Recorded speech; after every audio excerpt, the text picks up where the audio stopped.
ಶ್ರೀಗುರುಭ್ಯೋ ನಮಃ. ಹರಿಃ ನಾರಾಯಣಾಯ ಪರಿಪೂರ್ಣಗುಣಾರ್ಣವಾಯ ವಿಶ್ವೋದಯಸ್ಥಿತಿಲಯೋನ್ನಿಯತಿಪ್ರದಾಯ ಜ್ಞಾನಪ್ರದಾಯ ವಿಬುಧಾಸುರಸೌಖ್ಯದುಃಖಸತ್ಕಾರಣಾಯ ವಿತತಾಯ ನಮೋ ನಮಸ್ತೆ. ನಾರಾಯಣಂ ಸುರಗುರುಂ ಜಗದೇಕನಾಥಂ ಭಕ್ತಪ್ರಿಯಂ ಸಕಲಲೋಕನಮಸ್ಕೃತಂಚ ತ್ರೈಗುಣ್ಯವರ್ಜಿತಮಜಂ ವಿಹುಮಾದ್ಯಮೀಶಂ ವಂದೇ ಭವಘ್ನಮರಾಸುರಸಿದ್ಧವಂದ್ಯಂ. ನಾರಾಯಣಂ ನಮಸ್ಕೃತ್ಯ ನರಂಚೈವ ನರೋತ್ತಮಂ ದೇವೀಂ ಸರಸ್ವತೀಂ ವ್ಯಾಸಂ ತತೋ ಜಯಮುದೀರಯೇ. 30ನೇ ಅಧ್ಯಾಯ ಮುಗಿತು. ಅದರಲ್ಲಿ ಪಾಂಡವರು ಅಶ್ವಮೇಧಯಾಗವನ್ನು ಮಾಡಿದ್ದು ಅದು ಬಹು ಸುವರ್ಣಕ ಅಂತಕ್ಕಂಥ ವಿಶೇಷವಾದಂತಹ ಹೆಸರಿಗೆ ಪಾತ್ರವಾಗಿದ್ದು, ಅನಂತರ ಸರ್ವಸ್ವವನ್ನು ಸಮರ್ಪಣೆ ಮಾಡಿದ್ದು, ಅಮೃತ ಸ್ನಾನ ಮಾಡಿ ಆದಮೇಲೆ ಆ ನಕುಲ ವೇಷದಲ್ಲಿ ಒಬ್ಬ ಕ್ರೋಧ ಅಂತ ಅಭಿಮಾನಿ ದೈತ್ಯ ಬಂದು ಅದನ್ನು ಬೈದಿದ್ದು. ಆಗ ಕೃಷ್ಣ ಅದರ ಹಿನ್ನೆಲೆಯೆಲ್ಲ ಹೇಳಿಬಿಟ್ಟು ಅವನೊಬ್ಬ ರಾಕ್ಷಸ, ಅವನ ಅಂಧಂತಂಶಕ್ಕೆ ಹೋಗಬೇಕಾಗಿತ್ತು, ನಿಮ್ಮ ಸರಿಯಾದ ಯಜ್ಞವನ್ನು ನಿಂದೆ ಮಾಡಿದ್ದಕ್ಕೋಸ್ಕರ ಅವನು ಅಂಧಂತಂಶಕ್ಕೆ ಹೋಗ್ತಾ ಇದ್ದಾನೆ ಅದನ್ನು ತಿಳಿಸ್ತಾರೆ. ಮುಂದೆ ವೈಷ್ಣವ ಧರ್ಮ ಪರ್ವದಲ್ಲಿ ಅನೇಕ ವಿಧವಾದ ಧರ್ಮ ಸೂಕ್ಷ್ಮಗಳನ್ನು ಧರ್ಮರಾಜನ ಅಪೇಕ್ಷೆಯಂತೆ ಋಷಿಮುನಿಗಳು ದೇವತೆಗಳ ಸನ್ನಿಧಾನದಲ್ಲೇ ಕೃಷ್ಣ ಉಪದೇಶವನ್ನು ಮಾಡ್ತಾನೆ. ಅಲ್ಲಿಂದ ದ್ವಾರಕ್ಕೆ ಹೊರಡ್ತಾನೆ. ಅದಿಷ್ಟು ಕೂಡ ಮುಂದಿನ ಘಟ್ಟ. ಹಿಂದೆ ಆಯಿತು ಅದಷ್ಟ. ಪರಮಾಮುದಂ ಎಲ್ಲರೂ ಕೂಡ ಕೃಷ್ಣನ ಉಪದೇಶವನ್ನು ಕೇಳಿ ಭಾರಿ ವಿಶೇಷವಾದ ಆನಂದವನ್ನು ಹೊಂದಿದರು. ಬೇರೆ ಏನೇ ಮಾಡಿದರೂ ಕೂಡ ವಿಶೇಷ ಆನಂದ ಆಗೋದಿಲ್ಲ. ಜ್ಞಾನ ಕಾರ್ಯ ಮಾಡಿದಾಗ ಮಾತ್ರ ವಿಶೇಷ ಆನಂದ ಆಗೋದು. ಅದಕ್ಕೇನೆ ಪರಮಾಮುದಾಂ ಅಂತ ಹೇಳ್ತಾರೆ. ಅದೇ ಭಾಳ ಮುಖ್ಯವಾದ ಭಾಗ. ಯಾವುದಕ್ಕೂ ಕೂಡ ನಹಿ ಜ್ಞಾನೇನ ಸದೃಶಂ ಪವಿತ್ರೇಮ ವಿದ್ಯತೆ. ಆದ್ದರಿಂದ ಅದರಷ್ಟು ಆನಂದ ಕೊಡ್ತಕ್ಕಂಥದ್ದು ಬೇರೆ ಯಾವುದೂ ಇಲ್ಲ. ಸೊ ಅದನ್ನು ಮಾಡದೇ ಇದ್ದವರಿಗೆ ದೊಡ್ಡ ಆನಂದ ಮಿಸ್ ಮಾಡ್ಕೋತಾರೆ ಅಂತ ಅರ್ಥ. ಗೊತ್ತಾಯ್ತಾ? ಭಾಳ ದೊಡ್ಡ ಆನಂದ ಮಿಸ್ ಮಾಡ್ಕೋತಾರೆ. ಇದನ್ನು ಮಾಡಿದ್ರೆ ಬೇರೆ ಆನಂದ ಬೇಕಾಗೋದಿಲ್ಲ ಅವರಿಗೆ. ಅದಕ್ಕೆ ಹೈಯೆಸ್ಟ್ ಸಿಕ್ಕ ಮೇಲೆ ಬೇರೆ ಬೇಕಾಗೋದಿಲ್ಲ. ಅದಕ್ಕೆ ಬ್ರಾಹ್ಮಣರು ಹೇಗಿರ್ತಾರೆ, ನಿಷ್ಕಿಂಚನರು, ಬೇರೆ ಇಷ್ಟಪಡೋದಿಲ್ಲ. ದೊಡ್ಡ ಸಂಪತ್ತಿರೋದ್ರಿಂದ ಚಿಕ್ಕ ಸಂಪತ್ತಿನ ಬಗ್ಗೆ ಅವ್ರ ಗಮನ ಹೋಗೋದಿಲ್ಲ ಅಂತ ಅರ್ಥ. ಗೊತ್ತಾಯ್ತಾ? ಭಾಳ ಮುಖ್ಯವಾದ ಅಂಶ ಅದು. ಯಾವುದೋ ದೊಡ್ಡ ಗುಡಿಸಲು ಮಾರಾಟಕ್ಕಿದೆ ಅಂದರೆ ಒಬ್ಬ ರಾಜ ತೊಗೊಳಕ್ಕೆ ಹೋಗ್ತಾನೆ. ಗುಡಿಸಲು ತೊಗೊಂಡು ಏನು ಮಾಡ್ತಾನೆ? ಯಾಕೆ ಅರಮನೆ ಇರಬೇಕಾದ್ರೆ ಗುಡಿಸಲು ತೊಗೊಂಡು ಏನು ಮಾಡ್ತಾನೆ? ಅದಕ್ಕೆ ಶ್ರವಣಾದಿ ವಿನಾನೈವ ಕ್ಷಣಂ ತಿಷ್ಠೇದ ಪಿಕ್ವಚಿತ್ ಅಂತ ಹೇಳಿ. ಇಷ್ಟು ಹೇಳಿ ಈಗ 31ನೇ ಅಧ್ಯಾಯ. ಯಜ್ಞೇಶ್ವರೇಣಾಭಿಯುತೇಷು ಭಕ್ತ್ಯಾ ಮಹೀಂ ಪ್ರಶಾಸತ್ಸು ಪೃಥಾಸುತೇಷು ಇಯಕ್ಷುರಾಗಾನ್ ನಿಶಿ ವಿಪ್ರವರ್ಯೋ ಯುಧಿಷ್ಠಿರಂ ವಿತ್ತಮಭೀಪ್ಸಮಾನಃ. ಯಜ್ಞೇಶ್ವರೇಣ ಅಭಿಯುತೇಷು ಭಕ್ತ್ಯಾ ಮಹೀಂ ಪ್ರಶಾಸತ್ಸು ಪೃಥಾಸುತೇಷು ಇಯಕ್ಷುಃ ಆಗಾತ್ ನಿಶಿ ವಿಪ್ರವರ್ಯಃ ಯುಧಿಷ್ಠಿರಂ ವಿತ್ತಂ ಅಭೀಪ್ಸಮಾನಃ. ಏನ ಭಕ್ತಿಯ ಯುಕ್ತ ಅರ್ಥ ವ್ಯತ್ಯಾಸ ಆಗೋದಿಲ್ಲ. ಯುಕ್ತಿ ಅಂದರೆ ಯೋಗದಿಂದ ಕೂಡಿರೋದು, ಭಕ್ತಿಯಿಂದ ಕೂಡಿರೋದು. ಭಕ್ತಿನೇ ದೊಡ್ಡ ಯೋಗವಾದ್ದರಿಂದಾಗಿಯೇ ಸಮಾನಾರ್ಥಕ ಅವೆರಡೂ ಕೂಡ. ಯಜ್ಞೇಶ್ವರೇಣ ಅಭಿಯುತೇಷು ಭಕ್ತ್ಯಾ. ಯಜ್ಞೇಶ್ವರ ಕೃಷ್ಣ, ಕೃಷ್ಣನಿಂದ ಕೂಡಿಕೊಂಡು ಅಭಿಯುತರು ಸದಾ ಕೂಡಿಕೊಂಡಿದ್ದರಿಂದ ಒಳಗೆ ಹೊರಗೆ, ಒಳಗೆ ಚಿಂತನೆ ಮಾಡ್ತಾರೆ, ಹೊರಗೆ ಕೃಷ್ಣ ಸಾಕ್ಷಾತ್ ಸನ್ನಿಹಿತನಾಗಿದ್ದಾನೆ. ಭಕ್ತ್ಯಾ ಮಹೀಂ ಪ್ರಶಾಸಸ್ಸು ಪೃಥಾಸುತೇಷು. ಭಕ್ತಿಯಿಂದ ಅವರು ಕೂಡಿ ಕೃಷ್ಣನೊಂದಿಗೆ ಸೇರಿ ಭೂಮಿಯನ್ನು ಪಾಲನೆ ಮಾಡ್ತಾ ಇದ್ದಾರೆ. ಯಾರು? ಪೃಥಾಸುತೇಷು, ಪಾಂಡವೇಶು ಅಂತ ಅರ್ಥ. ಪಾಂಡವರು ಈ ರೀತಿಯಾಗಿ ಭೂಮಿಯನ್ನು ಕೃಷ್ಣನಿಂದ ಕೂಡಿರೋದು, ಅವನಲ್ಲಿ ಭಕ್ತಿಯನ್ನು ಮಾಡಿಕೊಂಡು ಪಾಲಿಸ್ತಾ ಇರಬೇಕಾದ್ರೆ ಒಂದು ದಿವಸ ರಾತ್ರಿಯಲ್ಲಿ ವಿಪ್ರವರ್ಯ ಒಬ್ಬ ಶ್ರೇಷ್ಠರಾದ ಬ್ರಾಹ್ಮಣ ಇಯಕ್ಷು ಎಷ್ಟುಮಿಚ್ಛು ಇಯಕ್ಷು ಯಜ್ಞ ಮಾಡ ಬಯಸಿದವನಾಗಿ ಯುಧಿಷ್ಠಿರಂ ಧರ್ಮರಾಜನ ಹತ್ರ ವಿತ್ತಂ ಹಣವನ್ನು ಅಭೀಪ್ಸಮಾನ ಪಡೆಯಲಿಕ್ಕೋಸ್ಕರವಾಗಿ ಆಗಾತ್ ಬಂದ. ಹೇಳ್ತಾರೆ ಮುಂದಿನ ಕಥೆ ಶುರು ಮಾಡಿದೆ. ಈ ರೀತಿ ಪಾಂಡವರು 15 ವರ್ಷ ಮುಗಿದೋಯಿತು ಪಾಂಡವರು ರಾಜ್ಯಭಾರ ಮಾಡ್ತಾ ಇದ್ದ ಕಾಲಕ್ಕೆ ಒಂದು ಮಧ್ಯರಾತ್ರಿಯ ಸಮಯದಲ್ಲಿ ಒಬ್ಬರು ವಿಪ್ರವರ್ಯ ಭಾರಿ ವಿಪ್ರಶ್ರೇಷ್ಠರಾದಂಥ ಒಬ್ಬ ವ್ಯಕ್ತಿ, ಒಬ್ಬ ಬ್ರಾಹ್ಮಣ ಬಂದು ಒಂದು ಯಜ್ಞ ಮಾಡಬೇಕಾಗಿದೆ ಅವನು, ಅದಕ್ಕೋಸ್ಕರ ಹಣ ಬೇಕಾಗಿದೆ. ಯಾರು ಕೇಳಬೇಕಾದನ್ನು? ರಾಜರನ್ನೇ ಕೇಳಬೇಕು. ಯಾತಕ್ಕೆ? ರಾಜರಿಗೆ ಆ ಪುಣ್ಯ ಹೋಗುತ್ತಾ ಅದರಿಂದ. ಅರ್ಥ ಆಯ್ತಾ? ರಾಜನ ಪುಣ್ಯ ಹೋದರೆ ಜಗತ್ತಿಗೆಲ್ಲ ಅನುಕೂಲ ಆಗುತ್ತೆ. ರಾಜನಿಗೆ ಏನೇನು ರಾಜ ಸಾಧನೆ ಮಾಡ್ತಾನೆ, ಯಾರಿಗೆ ಬರುತ್ತೆ ಅದೆಲ್ಲ ಕೂಡ ಪ್ರಜೆಗಳಿಗೆ, ಲೋಕಹಿತಕ್ಕೋಸ್ಕರ ಈ ಕಡೆ, ದೇವರ ಪ್ರೀತಿಗೋಸ್ಕರ ಆ ಕಡೆ, ಎರಡಿರಬೇಕು ಯಾವಾಗಲೂ. ಭಗವತ್ ಪ್ರೀತಿ, ಸಮಾಜದ ಒಳಿತು ಎಲ್ಲರೂ ಮಾಡಬೇಕಾದ ಕೆಲಸ ಅದು. ವಿಶೇಷವಾಗಿ ರಾಜರು ಮಾಡಬೇಕಾದ್ದು, ಜ್ಞಾನಿಗಳು ರಾಜರು ಮಾಡಬೇಕು. ಆತ ಬಂದ ಹಣ ಕೇಳೋಕ್ಕೋಸ್ಕರ ಮಧ್ಯರಾತ್ರಿಯಲ್ಲಿ ಬಂದ. ಬೆಳಗ್ಗೆ ಇಟ್ಕೊಂಡು ಇದ್ದಕ್ಕಿದ್ದಾಗ ಮಾಡಬೇಕಷ್ಟು ಬಂದುಬಿಟ್ಟ ತಕ್ಷಣ. ಇಲ್ಲೆಲ್ಲ ಇಷ್ಟು ಆಚಾರ ಸ್ಪಷ್ಟ ಬರೆದಿದ್ದರೂ ಕೂಡ ನಮ್ಮವ್ರು ಉಪನ್ಯಾಸರು ಏನು ಹೇಳಿಬಿಡ್ತಾರೆ, ಮುರೇನೆ ಮಾಡಬೇಕಾಗಿತ್ತು ಮಗನಿಗೆ ಬಂದ ಅಂತ ಕೆಲವರು, ಮದುವೆಗೋಸ್ಕರ ಬಂದ ಅಂತ ತೋಚಿದ್ದೆಲ್ಲ ಇರೋದು ಪದ ಆಚಾರ ಸ್ಪಷ್ಟವಾಗಿರಬೇಕಾದ್ರೆ ಯಾಕೆ ಬದಲಾಯಿಸಬೇಕು? ಕಾರಣ ಏನಂದರೆ ಕತೆ ಕೇಳಿದ್ದು ಓದಿಲ್ಲ, ಅದು ಸಮಸ್ಯೆ ಬರೋದು. ಕಣ್ಣಾರೆ ಕಂಡ್ರೆ ಏನಾಗುತ್ತಾಗ ಗೊತ್ತಾಗುತ್ತೆ ಏನಂತ. ಎಲ್ಲೋ ಕೇಳಿದ್ದನ್ನು ಕೇಳಿದಾಗ ಅದು ಏನೋ ಬದಲಾವಣೆ ಆಗ್ತಾ ಬಂದುಬಿಟ್ಟಿರುತ್ತೆ ಆಗಲೇ. ಅದು ಸರಿಯಲ್ಲ. ಅದು ಆ ರೀತಿಯಾದ ಜನಗಳಿಗೆ ಏನು ಅನಿಸ್ತದೆ, ಒಬ್ಬೊಬ್ಬರು ಒಂದು ಹೇಳಿದಾಗ ಇವರು ಸುಳ್ಳು ಹೇಳ್ತಾರೆ ತಿಳ್ಕೊಂಡ್ಬಿಡ್ತಾರೆ. ಒಬ್ಬ ಸರಿ ಹೇಳಿದವರು ಸುಳ್ಳಾಗಿಬಿಡ್ತಾರೆ. ಇವ್ರು ಹೇಳಿದ್ರೆ ಕನ್ಸಿಸ್ಟೆನ್ಸಿನೇ ಇಲ್ಲ. ಒಬ್ಬೊಬ್ಬರು ಒಂದೇ ರೀತಿ ಹೇಳ್ತಾರೆ, ಯಾರನ್ನು ನಂಬೋದು? ಆ ಭಾವನೆ ಬರ್ತದೆ. ಈ ನಿರ್ಣಯ ಫೈನಲ್, ಅದು ಬಿಟ್ಟು ಹೋಗಬಾರ್ದು ಯಾವಾಗಲೂ ಕೂಡ. ಅದಿಲ್ಲದೆ ಹೋದ ಕಾಲಕ್ಕೆ ಬೇರೆ ಪ್ರಾಣ ಸೇರಿಸ್ಕೋಬೇಕಲ್ಲ. ಆಚಾರ ಹಾಗೆ ಬಿಡೋದೇ ಇಲ್ಲ. ಅದರಿಂದಾಗಿಯೇ ಅತ್ಯಂತ ಮುಖ್ಯ ವಿಚಾರಗಳ ಬಗ್ಗೆ ನಿರ್ಣಯವನ್ನು ಕೊಡದೆ ಇರಲಿಕ್ಕೆ ಸಾಧ್ಯ ಇಲ್ಲ ಆಚಾರ್ಯರು. ಸ್ಪಷ್ಟ ವಾಕ್ಯ ಇದೆ. ಉಪನಯನಕ್ಕೆ ಬಂದ, ಮಧ್ಯರಾತ್ರಿ ಬಂದು, ದೊಡ್ಡ ವಿಚಾರ ಅಲ್ಲ. ಯಜ್ಞಕ್ಕೋಸ್ಕರ ಬಂದಾಗ ಏನು ಪಾಯಿಂಟ್ ಇದೆ ಅಲ್ಲಿ? ಲೋಕಹಿತ ಇದೆ. ಉಪನಯನ ಮಾಡ್ತಾನೆ ಮಗನಿಗಾಯಿತು, ಮಗಳಿಗೆ ಮದುವೆ ಮಗಳಿಗಾಯಿತು. ಮಧ್ಯರಾತ್ರಿ ರಾಜನ ಅಟೆಂಡ್ ಮಾಡೋಕ್ಕೆ ನೆಸಿಟಿ ಇಲ್ಲ. ಎಂಥ ರಾಜ ಆಯಿತಾ? ಮದುವೆ ಉಪನಯನ ನೋಡಿ ಕೂತ್ಕೊಂಡ್ಬಿಟ್ರೆ ತಪ್ಪದು. ಏನು ನೋಡಬೇಕಾತ? ಯಜ್ಞ ಅಂಬದು ಕಾಮನ್ನು. ಯಜ್ಞ ಬರುತ್ತೆ. ಯಜ್ಞ ಭವತಿ ಪರ್ಜನ್ಯ, ಜಗಚ್ಚಕ್ರ ಸೇರಿದ್ದು. ಯಜ್ಞಕ್ಕೆ ಭಾರಿ ಮಹತ್ವ ಇದೆ. ಅದರಿಂದಾಗಿಯೇ ಅದನ್ನು ಮಾಡ್ತೀವಿ ಅಂದರೆ ಏನು ಮಾಡೋಂಗಿಲ್ಲ, ಇಲ್ಲ ಅಂತ ಹೇಳೋಗೇ ಇಲ್ಲ. ಮತ್ತು ಯಾಕೆ ಅಂತ ಕೇಳೋಗೇ ಇಲ್ಲ. ಸರ್ವಹಿತಕ್ಕೆ ಅನುಕೂಲವಾದದ್ದನ್ನು ಎಂದೂ ಅಬ್ಜೆಕ್ಟ್ ಮಾಡೋಂಗಿಲ್ಲ. ಅದನ್ನ ಬೇರೆ ರೀತಿ ಹೇಳಿಬಿಟ್ಟಾಗ ಮದುವೆಗಿದ್ವಿ ಅಂತ ಹೇಳಿದರೆ ಸಣ್ಣ ಫ್ಯಾಮಿಲಿ ಮ್ಯಾಟ್ರ್ ಆದಾಗಾಯ್ತದೆ. ಅದೆಲ್ಲ ಹೇಳಬಾರ್ದು ಹಾಗೆ. ಏಕ್ಷುರಾಗಾತ್ ನಿಶಿ ವಿಪ್ರವರ್ಯ ಯುಧಿಷ್ಠಿರಂ. ಮತ್ತು ಯಾರೋ ಬ್ರಾಹ್ಮಣ ಅಲ್ಲ, ವಿಪ್ರವರ್ಯ, ಮೋಸ್ಟ್ ಕಾಂಪಿಟೆಂಟ್ ಪರ್ಸನ್ ಅಂತ ಅರ್ಥ. ಬರೀ ಬ್ರಾಹ್ಮಣನಾಗಿದ್ದರೆ ಅಷ್ಟು ಸಾಮರ್ಥ್ಯ ಇರೋದಿಲ್ಲ. ವಿಪ್ರವರ್ಯನಾದ್ದರಿಂದ ಅವನಿಗೆ ಅರ್ಹತೆ ಇದೆ, ಚೆನ್ನಾಗಿ ಮಾಡ್ತಾರೆ, ಕೇಳೋ ಹಕ್ಕು ಇದೆ ಅವನಿಗೆ. ವಿತ್ತಮ್ ಅಭೀಪ್ಸಮಾನಃ, ಅದಕ್ಕೋಸ್ಕರ ಬಂದ. ಆಗ ಧರ್ಮರಾಜ ನೋಡಿದ, ಭಾರಿ ಸಂತೋಷನೇ ಪಟ್ಟ. ಮಧ್ಯೆ ಹೇಳಿದೆ, ಮಧ್ಯರಾತ್ರಿ ಮಹಾರಾಜನ ಚಕ್ರವರ್ತಿನ ನೋಡೋ ಚಾನ್ಸ್ ಇತ್ತು ಆಗಿನ ಕಾಲಕ್ಕೆ. ಮಧ್ಯರಾತ್ರಿ ಚಕ್ರವರ್ತಿನ. ಈಗ ಮಧ್ಯಾಹ್ನ ಅಟೆಂಡರ್ ಕೂಡ ಸಿಗೋದಿಲ್ಲ ಆಫೀಸ್ಗಳಲ್ಲಿ. ಅವ್ನು ಇರೋದೇ ಇಲ್ಲ. ಹುಡುಗಿ ಭಾಳ ಕೇಳಿದ್ರೆ ಕೇಳಿದ್ರೆ ಬೈತಾನೆ ಹೊರತು ಉತ್ತರ ಕೊಡೋಲ್ಲ ಅವರು. ನಿಮಗೆ ಯಾಕೆ ತಲೆ ಹರಟಿ ಬೇಕು ಅಂತ ಕೇಳಿದೆ. ಅವರೇ ತಲೆ ಹರಟಿ ಮಾಡ್ತಿರೋದು ಇವ್ರಿಗಾಗಂತ. ಅವ್ರ ರಾಜ್ಯ ಆಗಿತ್ತು ಅಂಬೋದಕ್ಕೆ. ಮಧ್ಯರಾತ್ರಿಯಲ್ಲಿ ಒಬ್ಬ ಬ್ರಾಹ್ಮಣ ನೇರವಾಗಿ ಮಹಾರಾಜರ ತೊಗೊಳಕ್ಕೆ ಬರ್ತಿತ್ತು. ಮಹಾರಾಜ ಎದ್ದಿರ್ತಿದ್ದ, ಮಲಗಿರೋ ಮಹಾರಾಜನಲ್ಲ. ಆದ್ದರಿಂದನೇ ಧರ್ಮರಾಜನಿಗೆ ಅಷ್ಟು ಎಚ್ಚರ ಇತ್ತು. ಅಂಥ ಒಳ್ಳೆಯ ರಾಜ್ಯ ಆಗಿತ್ತು. ಅಷ್ಟು ಧೈರ್ಯದಿಂದಲೇ ಹೋಗಿ ಕೇಳಿದ. ಧರ್ಮರಾಜ ಎಲ್ಲ ಕೇಳಿ ಹೇಳಿದ. ಪ್ರಾತರ್ದದಾನೀತಿ ನೃಪಸ್ಯ ವಾಕ್ಯಂ ನಿಶಮ್ಯ ವಿಪ್ರಹ ತ್ವರಿತೋ ಯೈ ಮಖಾರ್ಥೇ ಭೀಮಂ ಯಯಾಚೆ ಸರ್ವೋಕ್ತಮಾಶು ನಿಶಮ್ಯ ಚಾದಾತ್ ನಿಜಹಸ್ತಭೂಷಣಂ. ಪ್ರಾತಃ ದದಾನಿ ಇತಿ ನೃಪಸ್ಯ ವಾಕ್ಯಂ ನಿಶಮ್ಯ ವಿಪ್ರಹ ತ್ವರಿತಃ ಮಖಾರ್ಥೇ ಭೀಮಂ ಯಯಾಚೆ ಸಹ ನೃಪೋಕ್ತಂ ಆಶು ನಿಶಮ್ಯ ಚ ಅದಾತ್ ನಿಜಹಸ್ತಭೂಷಣಂ. ಪ್ರಾತಃ ದದಾನಿ, ಓ ಭಾರಿ ಒಳ್ಳೆಯ ಬೆಳಗ್ಗೆ ಕೊಡ್ತೀನಿ ಅಂತ ಹೇಳಿದ. ಈಗಲೇ ಕೊಡಿ ಅಂತ ಹೇಳೋಕ್ಕಾಗತ್ತೆ? ಈಗ ಬೆಳಗ್ಗೆ ಕೊಡ್ತೀನಿ ಅಂತ ಹೇಳಿದಾಗ ಈಗಲೇ ಕೊಡಿ ಅಂತ ಕೇಳೋದು ಒತ್ತಾಯ ಮಾಡೋಕ್ಕೆ ಸಾಧ್ಯ ಇಲ್ಲ. ಧರ್ಮರಾಜ ಒಂದು ಅಪ್ರಿಷಿಯೇಟ್ ಮಾಡಿದ, ಒಂದು ತಪ್ಪಿದ. ಏನದು? ಯಜ್ಞಕ್ಕೆ ಮಾಡ್ತಾನೆ ಕೊಡ್ತೀನಿ ಅಂತ ಹೇಳಿದ್ದು ಭಾರಿ ಒಳ್ಳೆಯದು. ಬೆಳಗ್ಗೆ ಕೊಡ್ತೀನಿ ಅಂತ ಹೇಳಿದ್ರಲ್ಲಿ ಸ್ವಲ್ಪ ಡಿಲೇ ಮಾಡಿದಾಗ ಆಯ್ತು. ಬ್ರಾಹ್ಮಣನಿಗೆ ಇನ್ಸಿಸ್ಟ್ ಮಾಡೋಕ್ಕಾಗಲಿಲ್ಲ. ಅದಕ್ಕೇನು ಮಾಡ್ದ? ವಿರೂಪಸ್ಯ ವಾಕ್ಯಂ ನಿಶಮ್ಯ, ಕೇಳಿ. ವಿಪ್ರಹ ಬ್ರಾಹ್ಮಣ ಮಖಾರ್ಥೇ ತ್ವರಿತಃ, ಯಜ್ಞಕ್ಕೆ ಭಾರಿ ಅವಸರ ಇತ್ತು ಆತನಿಗೆ, ಮಾಡಲೇಬೇಕು ಅಂತ. ಬೆಳಿಗ್ಗೆ ಆದ ತಕ್ಷಣ ಮಾಡಬೇಕು. ಬೆಳಿಗ್ಗೆ ಬಂದು ಅವರು ಕೊಟ್ಟು ಮಾಡೋದು ಯಾವ ಥರದ್ದು? ಅದರಿಂದಾಗಿಯೇ ಏನು ಕೇಳಬೇಕಾದ್ರೆ ಆ ಮಹಾರಾಜ ಹೇಳಿದ್ರೆ ಏನು ಮಾಡೋಕ್ಕೆ ಬರೋದಿಲ್ಲ. ಯುವರಾಜನ ಹತ್ರ ಹೋದ. ಯುವರಾಜ ಯಾರಾಗ? ಭೀಮಸೇನ ದೇವರು.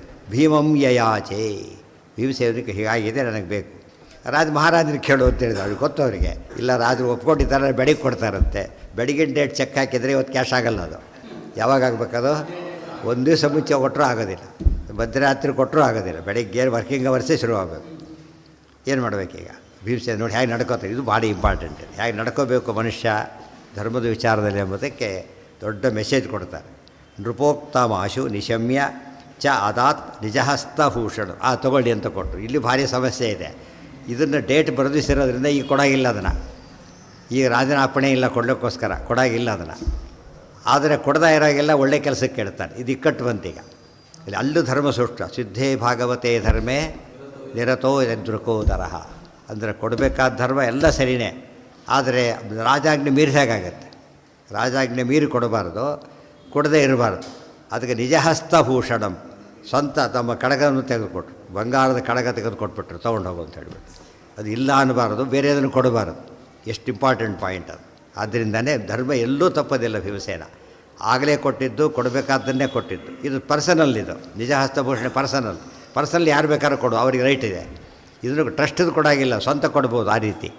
ಆದ್ದರಿಂದನೇ ಕೊಡೋಕ್ಕೆ ಸಾಧ್ಯ ಇಲ್ಲ ಅಂಥೇಳಿ ನಿಜಹಸ್ತಭೂಷಣ. ನಿಜ ತನ್ನ ಬರೀ ಹಸ್ತಭೂಷಣ ಯಾರ್ದಾರಾಗಿರ್ಬೋದಾಗಿತ್ತು. ನಿಜ ತಮ್ಮ ಹಸ್ತಭೂಷಣವನ್ನೇ ಕೊಟ್ಟರು.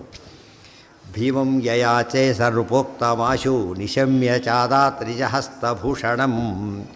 ಎಂಥದ್ದದು ವರ್ಣನೆ ಮಾಡ್ತಾರೆ. ಎಂಥದ್ದದು ಸಾಮಾನ್ಯ ಅಲ್ಲ ಕೊಟ್ಟಿದ್ದು.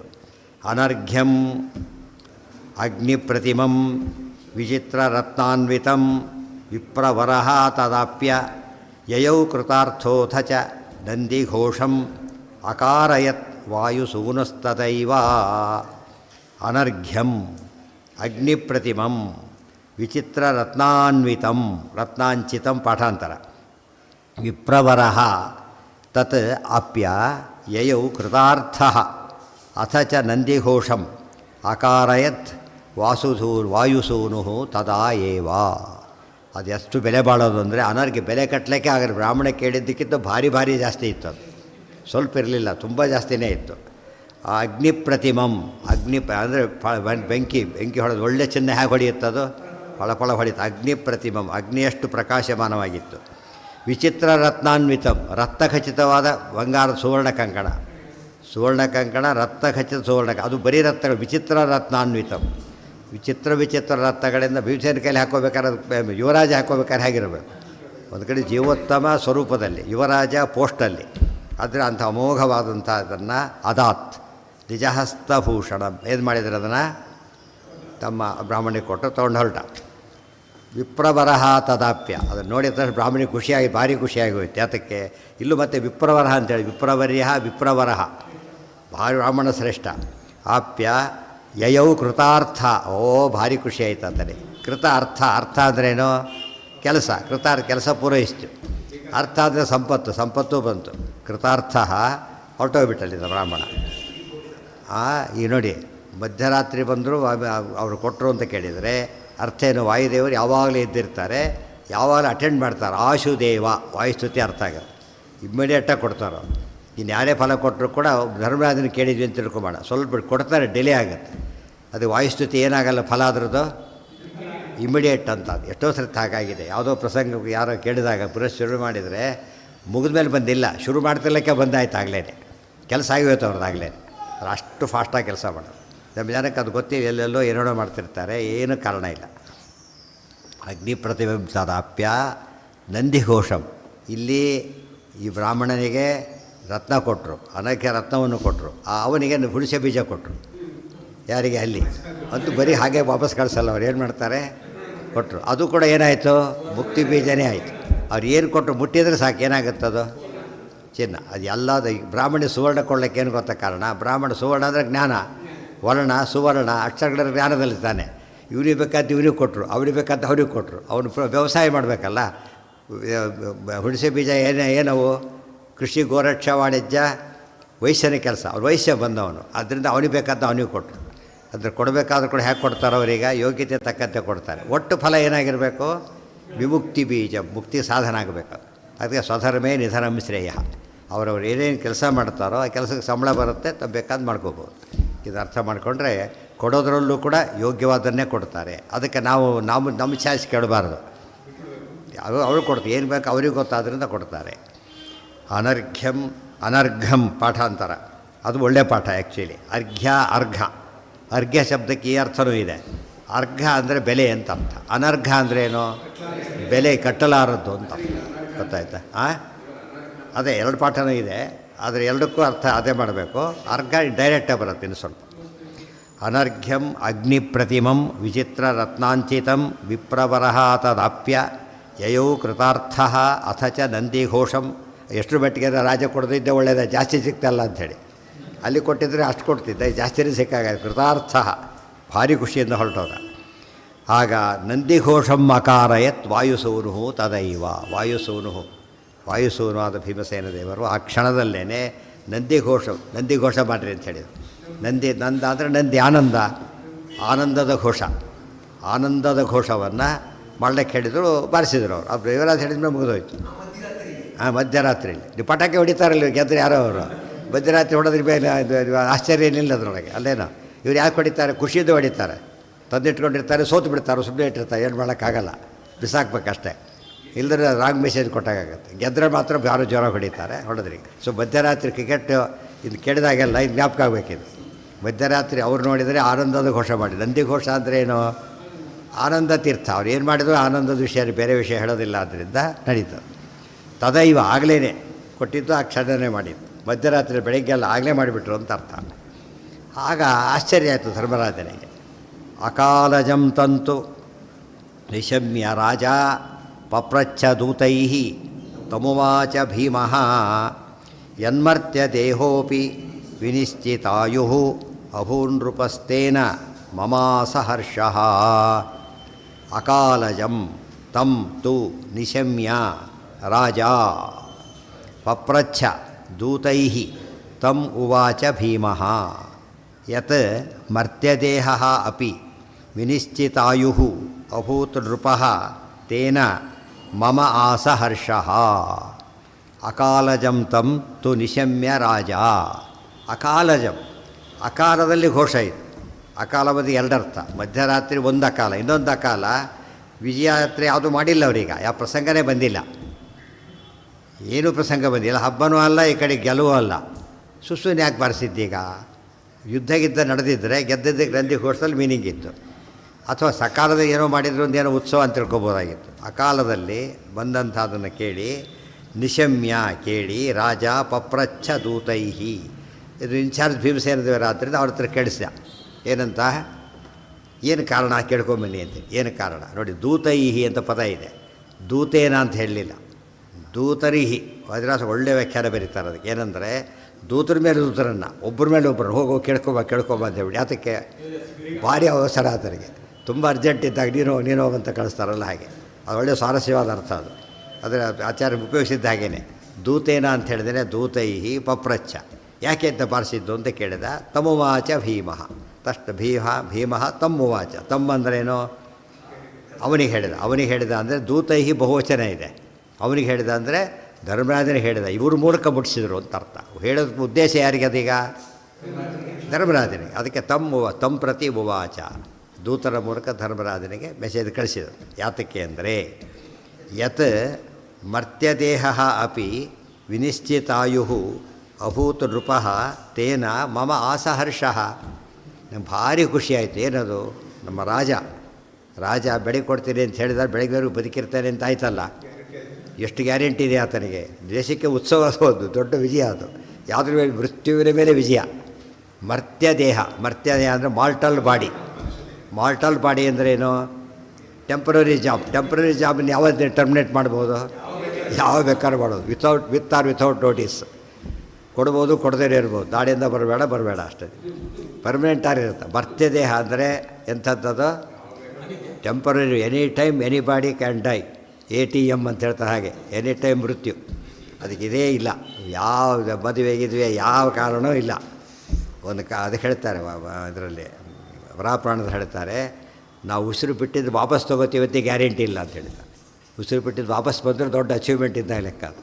ಯಾತಕ್ಕೆ? ಅಷ್ಟರ ಮಟ್ಟಿಗೆ ನಮ್ಮ ಪರಾಧೀನ ಇದೆ, ಮೃತ್ಯು ಇದೆ. ಇದು ಬೇರೆ ಯುಗದಲ್ಲಿ ಹಾಗಲ್ಲ. ಅದೇನಾಗಿತ್ತದು, ಒಂದು ವ್ಯವಸ್ಥೆ ಇತ್ತು. ಅವ್ರು ಸರಿಯಾಗಿದ್ದರೆ ಪೂರ್ಣಾಯುಷ್ಯ ಗ್ಯಾರಂಟಿ. ಇದಕ್ಕಿಂತ ಸಸ್ಪೆಂಡ್ ಮಾಡೋಕ್ಕೆ ಬರೋಲ್ಲ. ಕನ್ಫರ್ಮ್ ಆದವನ್ನ ಹಾಗೆ ಮಾಡೋಕ್ಕೆ ಬರೋಲ್ಲ. ಏನು ಮಾಡಬೇಕು, ಅವ್ರನ್ನ ಕಾರಣ ಕೊಟ್ಟು ವ್ಯವಸ್ಥೆ ಆಮೇಲೆ ಎನ್ಕ್ವೈರಿ ಮಾಡಬೇಕು. ದಾಡಿ ಕಷ್ಟ. ಟೆಂಪರರಿ ಇದೆ, ಅಲ್ಲೇ ಟೆಂಪರರಿ, ನಾಳೆಯಿಂದ ಬರಬೇಡ, ಮುಗಿದೋಯ್ತು ಅಷ್ಟೇ. ಇದು ಆಶ್ಚರ್ಯ. ಅಂದರೆ ಮನುಷ್ಯ ದೇಹ ಅನ್ನೋ ಕಲಿಯುಗದಲ್ಲಿ ವಿಶೇಷತಃ ಮರ್ತ್ಯ ದೇಹ, ಪೂರ್ಣಾಯುಷ್ಯ ಬೇರೆ ಕಡೆ ಇದೆ, ಸಮಸ್ಯೆ ಇಲ್ಲ. ಅದಕ್ಕೆ ಬ್ರಾಹ್ಮಣ ಏನು ಮಾಡ್ದ, ತನ್ನ ಮಗ ಸತ್ತಾಗ ಕೇಳಿದ ಯಾಕೆ ಸತ್ತ ಅಂತ ಕೇಳ್ಕೊಂಡು ಬಂದು ಡಿಮ್ಯಾಂಡ್ ಮಾಡ್ದ. ಈ ಕಾಲದಲ್ಲಿ ಹಾಗೆ ಮಾಡೋಂಗಿಲ್ಲ. ಯಾತಕ್ಕೆ ಇದು ಮೊದಲೇ ಹೇಳಿದೆ ಗ್ಯಾರಂಟಿ ಇಲ್ಲ ಅಂಥೇಳಿ. ಬೋರ್ಡ್ ಕಲಿಯುಗದಲ್ಲಿ ಬೋರ್ಡ್ ಹಾಕಿಬಿಟ್ಟಿದ್ದಾರೆ ಯಾವುದೇ ಗ್ಯಾರಂಟಿ ಅಲ್ಲ ಅಂತೇಳಿ. ಇದು ಚೈನಾಗಿ ಗೂಡಿಸಿದ್ದೆ ಎನಿ ಟೈಮ್ ಸಾಯ್ಬೋದು, ಕೆಟ್ಟೋಗ್ಬೋದಲ್ಲ, ಆ ಥರ ಇರೋದು. ಬೇರೆ ಯುಗದಲ್ಲಿ ಹಾಗಲ್ಲ. ಅದಕ್ಕೆ ಹೇಳ್ತಾರೆ, ನೀವು ಯಾವ್ದಾದ್ರು ಅಂಗಡಿಯಲ್ಲಿ ಹೋಗಿ ರಸೀದಿ ಸರಿಯಾಗಿ ಕೊಂಡ್ಕೊಂಡು ಬಂದಿದ್ದರೆ ಗ್ಯಾರಂಟಿ ಕೊಡ್ತಾರೆ. ಕತ್ಕೊಂಡ್ಬಂದವ್ರು ಗ್ಯಾರಂಟಿ ಬೇರೆ ಕೊಡೋಕ್ಕಾಗತ್ತಾ? ಅದು ಎಲ್ಲರೂ ತೊಗೊಂಡ್ರೆ ಕೇಳಲ್ಲ. ಅಲ್ಲೇ ತೊಗೊಂಡಿರಬೇಕು, ರಸೀದಿ ಇರಬೇಕು, ತೋರಿಸ್ಬೇಕು. ಅವಾಗ ಮೇಂಟೆನೆನ್ಸು ಅಷ್ಟೇ ಮುಖ್ಯ. ಅವಾಗ ಅವರ ಜವಾಬ್ದಾರರಾಗ್ತಾರೆ. ಆ ದೃಷ್ಟಿಯಿಂದ ಇದನ್ನು ಮರ್ತ್ಯ ದೇಹ ಅಪಿ, ಇದು ಜಗತ್ತಿಗೆ ಕೊಟ್ಟ ಮೆಸೇಜ್ ಇದು. ಅದು ಧರ್ಮರಾಜನ ನಿಮಿತ್ತ, ಅರ್ಜುನ ನಿಮಿತ್ತ ಮಾಡ್ಕೊಂಡು ಹೇಳಿದ ಭಗವದ್ಗೀತೆ ವಿಶ್ವಕ್ಕೆ ಪಠ್ಯಪುಸ್ತಕ ಆಯಿತು. ಭೀಮಸೇನ ಮಾಡಿದ ಕೆಲಸ ಏನಾಯ್ತಿದ್ದು, ಧರ್ಮರಾಜನ ನಿಮಿತ್ತ. ಈಗ ಎಲ್ಲ ಜಗತ್ತಿಗೆ ಎಚ್ಚರಿಕೆ ಕೊಡ್ತಾರೆ, ಧರ್ಮ ಕಾರ್ಯಕ್ಕೆ ಏನು ಮಾಡಬಾರ್ದು, ಯಾವಾಗಲೂ ಕೂಡ ವಿಳಂಬ ಮಾಡಕೂಡದು ಅಂತ ಅರ್ಥ. ಅದಕ್ಕೆ ನಾವು ವಿಳಂಬ ಮಾಡೋದೇ ಅದಕ್ಕೆ, ಇನ್ಯಾವುದಕ್ಕೂ ವಿಳಂಬ ಮಾಡೋದಿಲ್ಲ. ಧರ್ಮ ಕಾರ್ಯ ಅಂತ ತಕ್ಷಣ ಆಯಿತು, ಒಳ್ಳೆಯ ಕೆಲಸ ಮಾಡೋಣ ಅಷ್ಟೇ, ಅವ್ರು ಕೊಡೋಣ ಮಾಡೋಣ ಅಂತ ಅಲ್ಲಿಂದ ಶುರುವಾಗಿ ಹೋಗಿಬಿಡುತ್ತೆ. ಯನ್ಮರ್ತ್ಯ ದೇಹೋಪಿ ವಿನಿಶ್ಚಿತ ಆಯು ಅಭೂತ್ ನೃಪಃ ತೇನ ಮಮಾಸ ಹರ್ಷ ಮಮ ಆಸ ಹರ್ಷ. ನಮ್ಮಣ್ಣ ಹೇಳಿದ್ದಾನೆ ಗ್ಯಾರಂಟಿ ಇದೆ ಅಂತ ಅರ್ಥ ಆತರಿ. ಯಮದೇವರು ಬೇರೆ ಪಾಪ, ಧರ್ಮರಾಜ ಯಾರೀಗ ಯಮದೇವರ ಅವತಾರ. ಬಟ್ ಭೂಮಿಯಲ್ಲಿ ಅವತಾರ ಮಾಡಿದಾಗ ಗ್ಯಾರಂಟಿ ಇಲ್ಲ. ಅರ್ಥ ಆಯ್ತಾ? ಈಗ ಆ ಕೆಲಸ ಇರೋದೇ ದೇಹ ಅಂಥದ್ದು, ಮರ್ತ್ಯ ದೇಹ ಇದು. ಅದಿದ್ದರೂ ಹೋದ್ರೆ ಅಷ್ಟೇ, ಯಾಕೆ ಅಂತ ಕೇಳೋಕ್ಕೆ ಕಾರಣ ಇಲ್ಲ. ಇದ್ದರೆ ಭಾರಿ ಗ್ರೇಟ್ ಅಷ್ಟೇ ಹೊರತು ಹೋದರೆ ನ್ಯಾಚುರಲ್ ಅಂತ ಅರ್ಥ. ಒಂದು ಮಾತಿದೆ, ಸಾವು ನ್ಯಾಚುರಲ್ಲು, ಬದುಕು ಎಕ್ಸೆಪ್ಷನ್ ಇದ್ದಾಗಲೇ. ಬದುಕಿದ್ದೇವೆ ಅಂದರೆ ಎಕ್ಸೆಪ್ಷನ್, ಭಾರಿ ಗ್ರೇಟ್ ಅಚೀವ್ಮೆಂಟ್ ಅದು. ಸತ್ರ ಅಚೀವ್ಮೆಂಟ್ ಅಲ್ಲ. ಸತ್ತ ಹೋಯ್ತು, ಇನ್ನೇನು ಮಾಡ್ತಾರೆ, ಸಾಯಿದೆ ಅಂತ ಹೇಳ್ತಾರೆ ಅಷ್ಟೆ. ಅದಕ್ಕೇನೆ ಯನ್ಮರ್ತ್ಯ ದೇಹೋಪಿ ವಿನಿಶ್ಚಿತಾಯು ಅಭೂತ್ ನೃಪಃ ತೇನ ಮಮ ಆಸ ಹರ್ಷ. ಭಾರಿ ಸಂತೋಷ ಆಯಿತು ನನಗೆ. ಅದ್ರ ಬೆಳಿಗ್ಗೆ ಕೊಡ್ತೀನಿ ಅನ್ನೋ ಮಾತಿಗೆ ಅರ್ಥ ಇದು. ಏನರ್ಥ? ಬೆಳಗ್ಗಿನವರೆಗೂ ತಾನು ಬದುಕಿರ್ತಾನೆ, ಆ ಬ್ರಾಹ್ಮಣ ಬದುಕಿರ್ತಾನೆ. ಗೊತ್ತಾಯ್ತಾ? ಅದು ಯಜ್ಞ ಮಾಡೋ ಬುದ್ಧಿ ಇರುತ್ತೆ, ಕೇಳಕ್ಕೆ ಬರ್ತಾನೆ, ಮತ್ತೆ ಕೊಡಬೇಕು. ಇವೆಲ್ಲ ಎಷ್ಟು ಕಲ್ಪನೆಗಳು ಹೋಗ್ತಾ ಅದರೊಳಗೆ. ಸೀರಿಯಸ್ ಆಫ್ ಇದು ಎಲ್ಲ ಇಮ್ಯಾಜಿನೇಷನ್ಸ್ ಆದಾಗಾಯ್ತು. ಯಾವುದಕ್ಕೂ ಆಧಾರ ಇಲ್ಲ. ಅದಕ್ಕೆ ಭಾರಿ ಖುಷಿ ಆಯ್ತು ನನಗೆ ಅಂತ ಹೇಳ್ತಾ. ಯಾರು ನಾಳೆ ಬರ್ತೀವಿ ಅಂತ ಯಾರು ಹೇಳ್ತಾರೆ, ಏನು ಕೊಡೋಕ್ಕೆ ಅವ್ನು ಬರೋದೇ ಇಲ್ಲ, ಬರೋದೇನೇ ಇರ್ಬೋದು. ಬೇರೆ ಯಾರೋ ಕೊಟ್ಟರು ತೊಗೊಂಡು ಹೋಗಿಬಿಡ್ತಾನೆ. ಅವನಿಗೆ ಸಿಕ್ತಕ್ಕಲ್ಲ, ಇವನಿಗೆ ಚಾನ್ಸ್ ಮಿಸ್ ಆಯಿತು. ಅದು ಎಲ್ಲಿ ಬೇರೆಯವ್ರು ಕೊಟ್ಬಿಡ್ತಾರೋ ಅನ್ನೋಷ್ಟರ ಮಟ್ಟಿಗೆ ಇರಬೇಕು ಅವನು. ನಾನೆಲ್ಲಿ ಹೋಗ್ತೇನೋ ಒಂದು ಕಡೆ ಬೇರೆ ಕೊಡೋ ಬೋಟಿ ಇರಬೇಕಲ್ಲ. ನಾಳೆಗೆ ಚೆಕ್ ಕೊಟ್ಟಿದ್ರೆ ಬೇಕಾದ್ರೆ ಸ್ಟಾಪ್ ಪೇಮೆಂಟ್ ಕೊಡ್ಬೋದು, ಏನು ಆಶ್ಚರ್ಯ ಇಲ್ಲ. ಆ ದೃಷ್ಟಿಯಿಂದ ಕೊಟ್ಟ ಮೇಲೆ ಅದು ಕಮಿಟ್ಮೆಂಟ್ ಅಲ್ಲ. ದಾನ ಧರ್ಮ ಕೊಟ್ಟ ಚೆಕ್ಕಿಗೆ ನೀವು ಬೌನ್ಸ್ ಆದರೆ ಏನು ಮಾಡೋಂಗಿಲ್ಲ. ಅರ್ಥ ಆಯ್ತಾ? ಅದು ಬೌನ್ಸ್ ಆಗಿದ್ದು ಕೇಸ್ ಹಾಕಬಾರ್ದು, ಹಾಕ್ಲಿಕ್ಕೆ ಬರೋಲ್ಲ. ಯಾತಕ್ಕೆ? ಹೇಳಿ ಕೇಳಿ ಧರ್ಮ ಕೊಟ್ಟು ಅಷ್ಟೇ. ಅದು ಇದ್ರ ಬಿಸ್ನೆಸ್ ಅದ್ರ ಮಾಡಿದ್ರೆ ಅದು ಅಫೆನ್ಸ್. ಅದು ಈ ಚೆಕ್ ಬೌನ್ಸ್ ಆದರೆ ಯಾರೂ ಕೇಳೋದಿಲ್ಲ. ಅದು ನಾನು ಕೊಡೋದಿಲ್ಲ ಅಂತ ಅಷ್ಟೇ, ಏನು ಮಾಡೋಕ್ಕೆ ಬರಲ್ಲ. ಅದು ಕೊಡಲೇಬೇಕು ಅಂತ ಹಿಂದಿನ ಕಾಲ ಮಾತಿಗೆ ಬೆಲೆ ಇರ್ತಿತ್ತು, ಅದೆಲ್ಲ ಇಲ್ಲ ಈಗ. ಆ ಅರ್ಥದಲ್ಲಿ ಆತ ಮಾಡಿದ್ದು ಎಷ್ಟು ಮೆಸೇಜೆಲ್ಲ ಕೊಡೋಕ್ಕೋಸ್ಕರ ನಿಶ್ಚಿತಾಯು ವಿನಿಶ್ಚಿತಾಯು ಅಂದರೆ ಭಾರಿ ಗ್ಯಾರಂಟಿ ಮಾಡ್ಕೊಂಬಿಟ್ಟಿದ್ದಾರೆ. ಬೆಳಿಗ್ಗೆ ಇರ್ತೇ ಇದ್ದಾರೆ ಕೊಟ್ಟೆ. ಬುದ್ಧಿ ಕೂಡ ಚೇಂಜ್, ಯಾರ ಬುದ್ಧಿನೂ ಚೇಂಜ್ ಆಗದೆ ಇರ್ಬೋದಲ್ಲ. ಯಾವುದೂ ಯೋಚನೆ ಮಾಡಿಲ್ಲ. ಆದ್ದರಿಂದ ಇದೆಲ್ಲ ಇದೆ ಅಂತ ಅರ್ಥ ಆತನಿಗೆ. ಅಷ್ಟು ಹೇಳಿದಾದೆಲ್ಲ ಅರ್ಥ ಇದೆ ಅಂತ ಅರ್ಥ. ದೇರ್ ಫಾರ್ ಏನದು ಭಾರಿ ಸರಿಯಾಗಿದೆ, ಅದಕ್ಕೆ ಬಾರಿಸಿಬಿಟ್ಟೆ ಅಂಥೇಳಿ. ಈ ಮಾತು ಅದಕ್ಕೆ ಅರ್ಜುನ ಧರ್ಮರಾಜನಿಗೆ ಬಾರಿಸಿದಾಗಾಯಿತು ಪಾಪ. ಈ ಮಾತು ಹೇಗಿತ್ತಿದು? ಧರ್ಮರಾಜನಿಗೆ ಬರೋದಾಗಿತ್ತು. ನನಗೆ ಹೇಳಿ ಅರ್ಥ ಆಯ್ತು, ಅರ್ಥ ಮಾಡಿಕೊಂಡ. ಕುಡಿದ್ರೆ ದೊಡ್ಡ ಗಲಾಟೆ, ನನಗೆ ಹೇಳ್ತೀಯ ಹಾಗೆ ಹೀಗೆ ಅಂತ. ಧರ್ಮರಾಜನ ಮೆಚ್ಚಬೇಕಿದ್ದಾರೆ. ಯಾರೇ ವಿಷಯ ಒಳ್ಳೆಯ ವಿಷಯ ಏನು ಮಾಡ್ತಾ ಇದ್ದಾತ? ಶಾಸ್ತ್ರ ಹೇಳೋದೇ ಹಾಗೆ. ಯುಕ್ತಿಯುಕ್ತಂ ವಚೋಗ್ರಾಹ್ಯಂ ಬಾಲಾದಪಿ ಶುಕಾದ. ಸರಿಯಾದ ಮಾತು ಯಾರೇ ಹೇಳಿದರೂ ಕೂಡ ಅದನ್ನು ಕೇಳಿ. ಆಗ ವೇದಕ್ಕೆ ಪ್ರಶ್ನೆ ಬಂತೀಗ. ವೇದ ಅಪೌರುಷೇಯ, ಅದ್ರ ಮಾತು ಯಾಕೆ ಕೇಳಬೇಕು ಅಂದರೆ ಸರಿಯಾಗಿದ್ದರೆ ಯಾರ ಮಾತು ಕೇಳಬೇಕು ಅಂತ ಇರಬೇಕಾದ್ರೆ ಇದು ವೇದದ ಮಾತು ಕೇಳದೆ ಇರಲಿಕ್ಕಾಗತ್ತಾ? ಪಿಪೀಲಿಕಾ ಲಿಪಿಶ್ಚಾಸ ದ್ರೌಣೇಹೆ ಬೋಧಕಂ. ಆಚಾರ್ಯ ವ್ಯಾಖ್ಯಾನದಲ್ಲಿ ಬರೀತಾರೆ.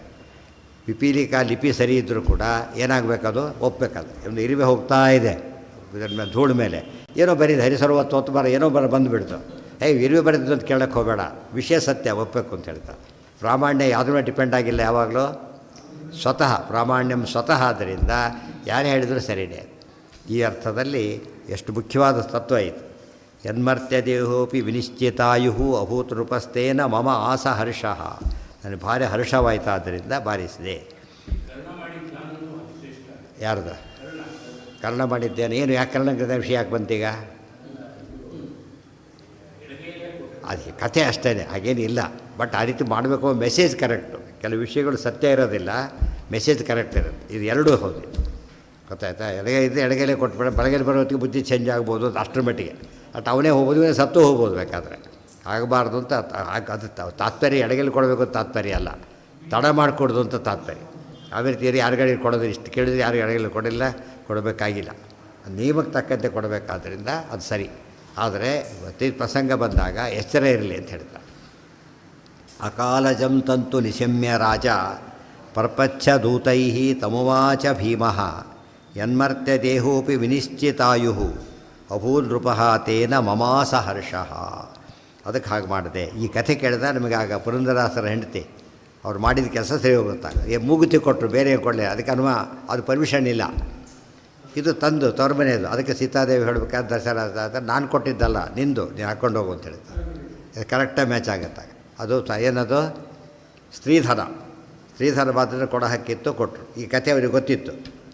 ಗಂಡ ಕೊಡಲಿಲ್ಲ, ತಾವು ಕೊಟ್ಟಿದ್ದು ಮಾಡಿದರು. ಮುಂದೆ ಆ ಕಾಲಕ್ಕಿದ್ದಾರೆ, ಮುಂದೆ ದೊಡ್ಡ ಕ್ರಾಂತಿ ಆಯಿತು, ಪುರಂದರದಾಸರಾಗಿಬಿಟ್ರು. ಅವ್ರು ನೆನೆಸಿದ್ರು ಕೊನೆಗೆ, ಹೆಂಡತಿಯಿಂದ ನನಗೆ ಅನುಕೂಲ ಆಯಿತು ಅಂತ ಹೇಳಿ. ಇಂಥ ಕಥೆ ಕೇಳಿದಾಗ ನಾವು ನೆನಪು ಮಾಡ್ಕೋಬೇಕು. ಯಾವುದೋ ಪ್ರಸಂಗ ಬಂದಾಗ ಆಮೇಲೆ ಅಂತ ಅನಿಸುತ್ತೆ. ಇದು ಕೇಳಿದ ತಕ್ಷಣ ಏನು ಮಾಡಬೇಕು, ಬೇಡ ನಾವು ಕೇಳಿ ಆಗಿದೆ ಈಗ ಅಂತ ಹೇಳ್ಬಿಟ್ಟು ತಕ್ಷಣ ಏನು ಮಾಡಬೇಕು, ಅದನ್ನು ಎಲ್ಲ ಕೆಲಸ ಮುಗಿಸಿ ಹಾಕಿಬಿಡ್ಬೇಕು. ಹೇಳಕ್ಕೆ ತನ್ನ ಕೈಲಿರೋದನ್ನು ತಡ ಮಾಡಿಕೊಡು. ಇದು ಗೌರ್ಮೆಂಟ್ ಆಫೀಸ್ಗೆ ಒಂದು ವಾರ ಬಿಟ್ಟು ಬನ್ನಿ, ವಾರಕ್ಕೊಂದು ಓಪನ್ನೇ ಮಾಡಿರಲ್ಲ ಅವ್ರು ಫಸ್ಟ್. ಗೊತ್ತಾಯ್ತಾ? ಹೌದಾ ಬಂದಿದ್ದೆ, ಎಲ್ಲಿದೆಯಪ್ಪ ಅಂತ ಅವ್ರು ಎಲ್ಲೋ ಇದೆ ಅಂತಾರೆ. ನಾಳೆ ಬರ್ರಿ ಮತ್ತೆ ಅಂತಾರೆ ಅವ್ರು. ಇಷ್ಟೇ ಕೆಲಸ. ಅದು ಪೋಸ್ಟ್ ಮಾಡೋದೇ ಆದಷ್ಟು ಅವಾಯ್ಡ್ ಮಾಡೋಕ್ಕೆ ಟ್ರೈ ಮಾಡ್ತಾರೆ. ಎಷ್ಟು ಮೂರ್ಖತನ ಅಂದರೆ ಇದೆಲ್ಲ ಕೇಳಿದರೆ ಜಗತ್ತು ಎಷ್ಟು ಇಂಪ್ರೂವ್ ಆಗುತ್ತಾಗ. ಇದು ಭೀಮರ ಬಗ್ಗೆ ಗೌರವ ಬರೋದೇನು, ತತ್ವ ಇದೇನು, ಜೀವನ ಶೇಪೇ ಚೇಂಜ್ ಆಗಿಬಿಡುತ್ತೆ. ಎಷ್ಟೋ ಜನ ಯೋಚನೆ ಮಾಡೋದೇ, ಸುಮ್ಮನೆ ಕಥೆಗಳು ಹೇಳ್ಕೊಂಡು ಹೋಗ್ತಾ ಇರ್ತಾರೆ. ಅಕಾಲಜಂತಂತು ನಿಶಮ್ಯ ರಾಜ ಪಪ್ರಚ್ಛ ಇತೀರಿತೋಸೌ ನೃಪತಿಸ್ತ್ವರೇತ ಧರ್ಮಾರ್ಥಮಿತ್ಯಸ್ಯ ಮತಂ ಪ್ರಪೂಜಯನ್ ಜಗಾದ ಸಾಧ್ವಿತ್ಯಸ್ಯ ಭೂಯ ಏವ ಧರ್ಮೇ ತ್ವರಾವಾನಪಿ ಸಂಬಭೂವ. ಇತೀರಿತಃ ಅಸೌ ನೃಪತಿಃ ತ್ವರೇತ ಧರ್ಮಾರ್ಥಂ ಇತಿ ಅಸ್ಯ ಮತಂ ಪ್ರಪೂಜಯನ್ ಜಗಾದ ಸಾಧು ಇತಿ ಅಥ ಭೂಯಃ ಏವ ಧರ್ಮೇ ತ್ವರಾವಾನ್ ಅಪಿ ಸಂಬಭೂವ. ಇತೀರಿತಃ ಅಸೌ ನೃಪತಿ. ಧರ್ಮ ಅಂದರೆ ವಿಷಯ ಗೊತ್ತಾಯಿತು ತಕ್ಷಣ ಏನು ಮಾಡ್ದ, ಅರ್ಥ ಮಾಡಿಕೊಂಡ. ನೋಡಿ ಯಾವ್ಯಾವ ನೋಡಬೇಕು. ಅಚ್ಯುತ್ ಮಿಶ್ರ ಏನು ಮಾಡಿದ್ರು ಗೊತ್ತಾ? ಆಚಾರ್ಯ ಯಾವಾಗ ಏನು ಖಂಡನೆ ಮಾಡಿದ್ರು ಭಾಷ್ಯವನ್ನು. ಅವ್ರೇನು ಮಾಡಿದರು, ಉತ್ತರ ಕೊಡ್ಲಿಕ್ಕೆ ಬರಲಿಲ್ಲ. ಆಯಿತಾಯಿತು, ಭಾಷ್ಯ ಬರೀರಿ ನೀವೇ, ಅದಕ್ಕೇನಂತೆ ಅಂತ ಹೇಗಂದ್ರೆ ಗೊತ್ತವರು ಸಿಟ್ಟಿಲ್ಲಂದರು. ಸಿಟ್ಟಿಲ್ಲ ಏನಂತ ಹೇಳಿದರು, ನೀವೇ ಬರೀರಿ ನೋಡೋಣಂತೆ ಅಂತಂದರು. ಅವ್ರಿಗೆ ಉತ್ತರ ಕೊಡ್ಲಿಕ್ಕೆ ಬರಲಿಲ್ಲ. ಸಿಟ್ಟಿನಿಂದ ಮಾತ್ರ ಆಚಾರ್ಯ ಏನು ಮಾಡಿದ್ರಾಗ, ಗುರುಗಳು ಅಪ್ಪಣೆ ಸಿಕ್ತು, ಸಾಕು ಅಷ್ಟೇ. ಯಾವ ಆ್ಯಂಗಲ್ ನೋಡಿ ಅಷ್ಟೇ, ಅಷ್ಟೇ ಅದು ಲೋಕಕ್ಕೆ ತೋರಿಸಿದ್ರು. ಅಪ್ಪಣೆಯಿಂದ ಕೆಲಸ ಮಾಡಬೇಕು ಅಷ್ಟೇ ಹೊರತು ಬೇರೆ ಮಾಡಬಾರ್ದು ಅಂತೇಳಿ. ಅದಕ್ಕೆ ಹಂಸ ಕ್ಷೀರ ನ್ಯಾಯ ಅಂತ ಕರೀತಾರೆ. ಅಲ್ಲಿ ಅಪ್ಲೈ ಮಾಡ್ತಾರೆ. ಸುಮಂತ್ ಇದು ಹೇಳಬೇಕಾದ್ರೆ ಹಂಸ ಬಡ್ದಾಗ ಮಾಡಿದರು. ಅವ್ರಿಗೆ ಬೇಕಾಗಿದ್ದೇನೋ ಅಪ್ಪಣೆ ಬೇಕಾಗಿತ್ತು ಅಷ್ಟೇ. ಅದು ಯಾವಾಗ ಬಿಟ್ಬಿಟ್ರೆ ಅವ್ರು ತಲ್ಲೀನ ಆಕ್ಷೇಪ ಉಪೈಕ್ಷತಾಸವು. ಅದ್ರ ಹಿಂದೆ ಇದ್ದ ಆಕ್ಷೇಪನ ಕೇರ್ ಮಾಡಲಿಲ್ಲ. ಯಾವ್ದು ತೊಗೊಂಡ್ರು, ಈ ಮಾತ್ರ ತೊಗೊಂಡು. ಇದು ಅರ್ಥ ಮಾಡ್ಕೊಂಡು ಧರ್ಮರಾಜ ಕೂಡ ಏನು ಮಾಡಿದೆ, ಈಗ ಬೇರೆ ತಗೊಳ್ಳಿಲ್ಲ, ಅದು ಅರ್ಥನೂ ಮಾಡಿಕೊಂಡ. ಮೆಸೇಜ್ ಇದಿದೆ, ತ್ವರೇತ ಧರ್ಮಾರ್ಥಂ. ಧರ್ಮ ಕೆಲಸಕ್ಕೆ ಎಂದು ಕೂಡ ಏನು ಮಾಡಿಕೊಡ್ದು, ತಡ ಮಾಡಿಕೊಡ್ದು, ಅರ್ಥ ಮಾಡಿಕೊಂಡು ಅಸ್ಯ ಮತಂ ಪ್ರಪೂಜೆಯನ್.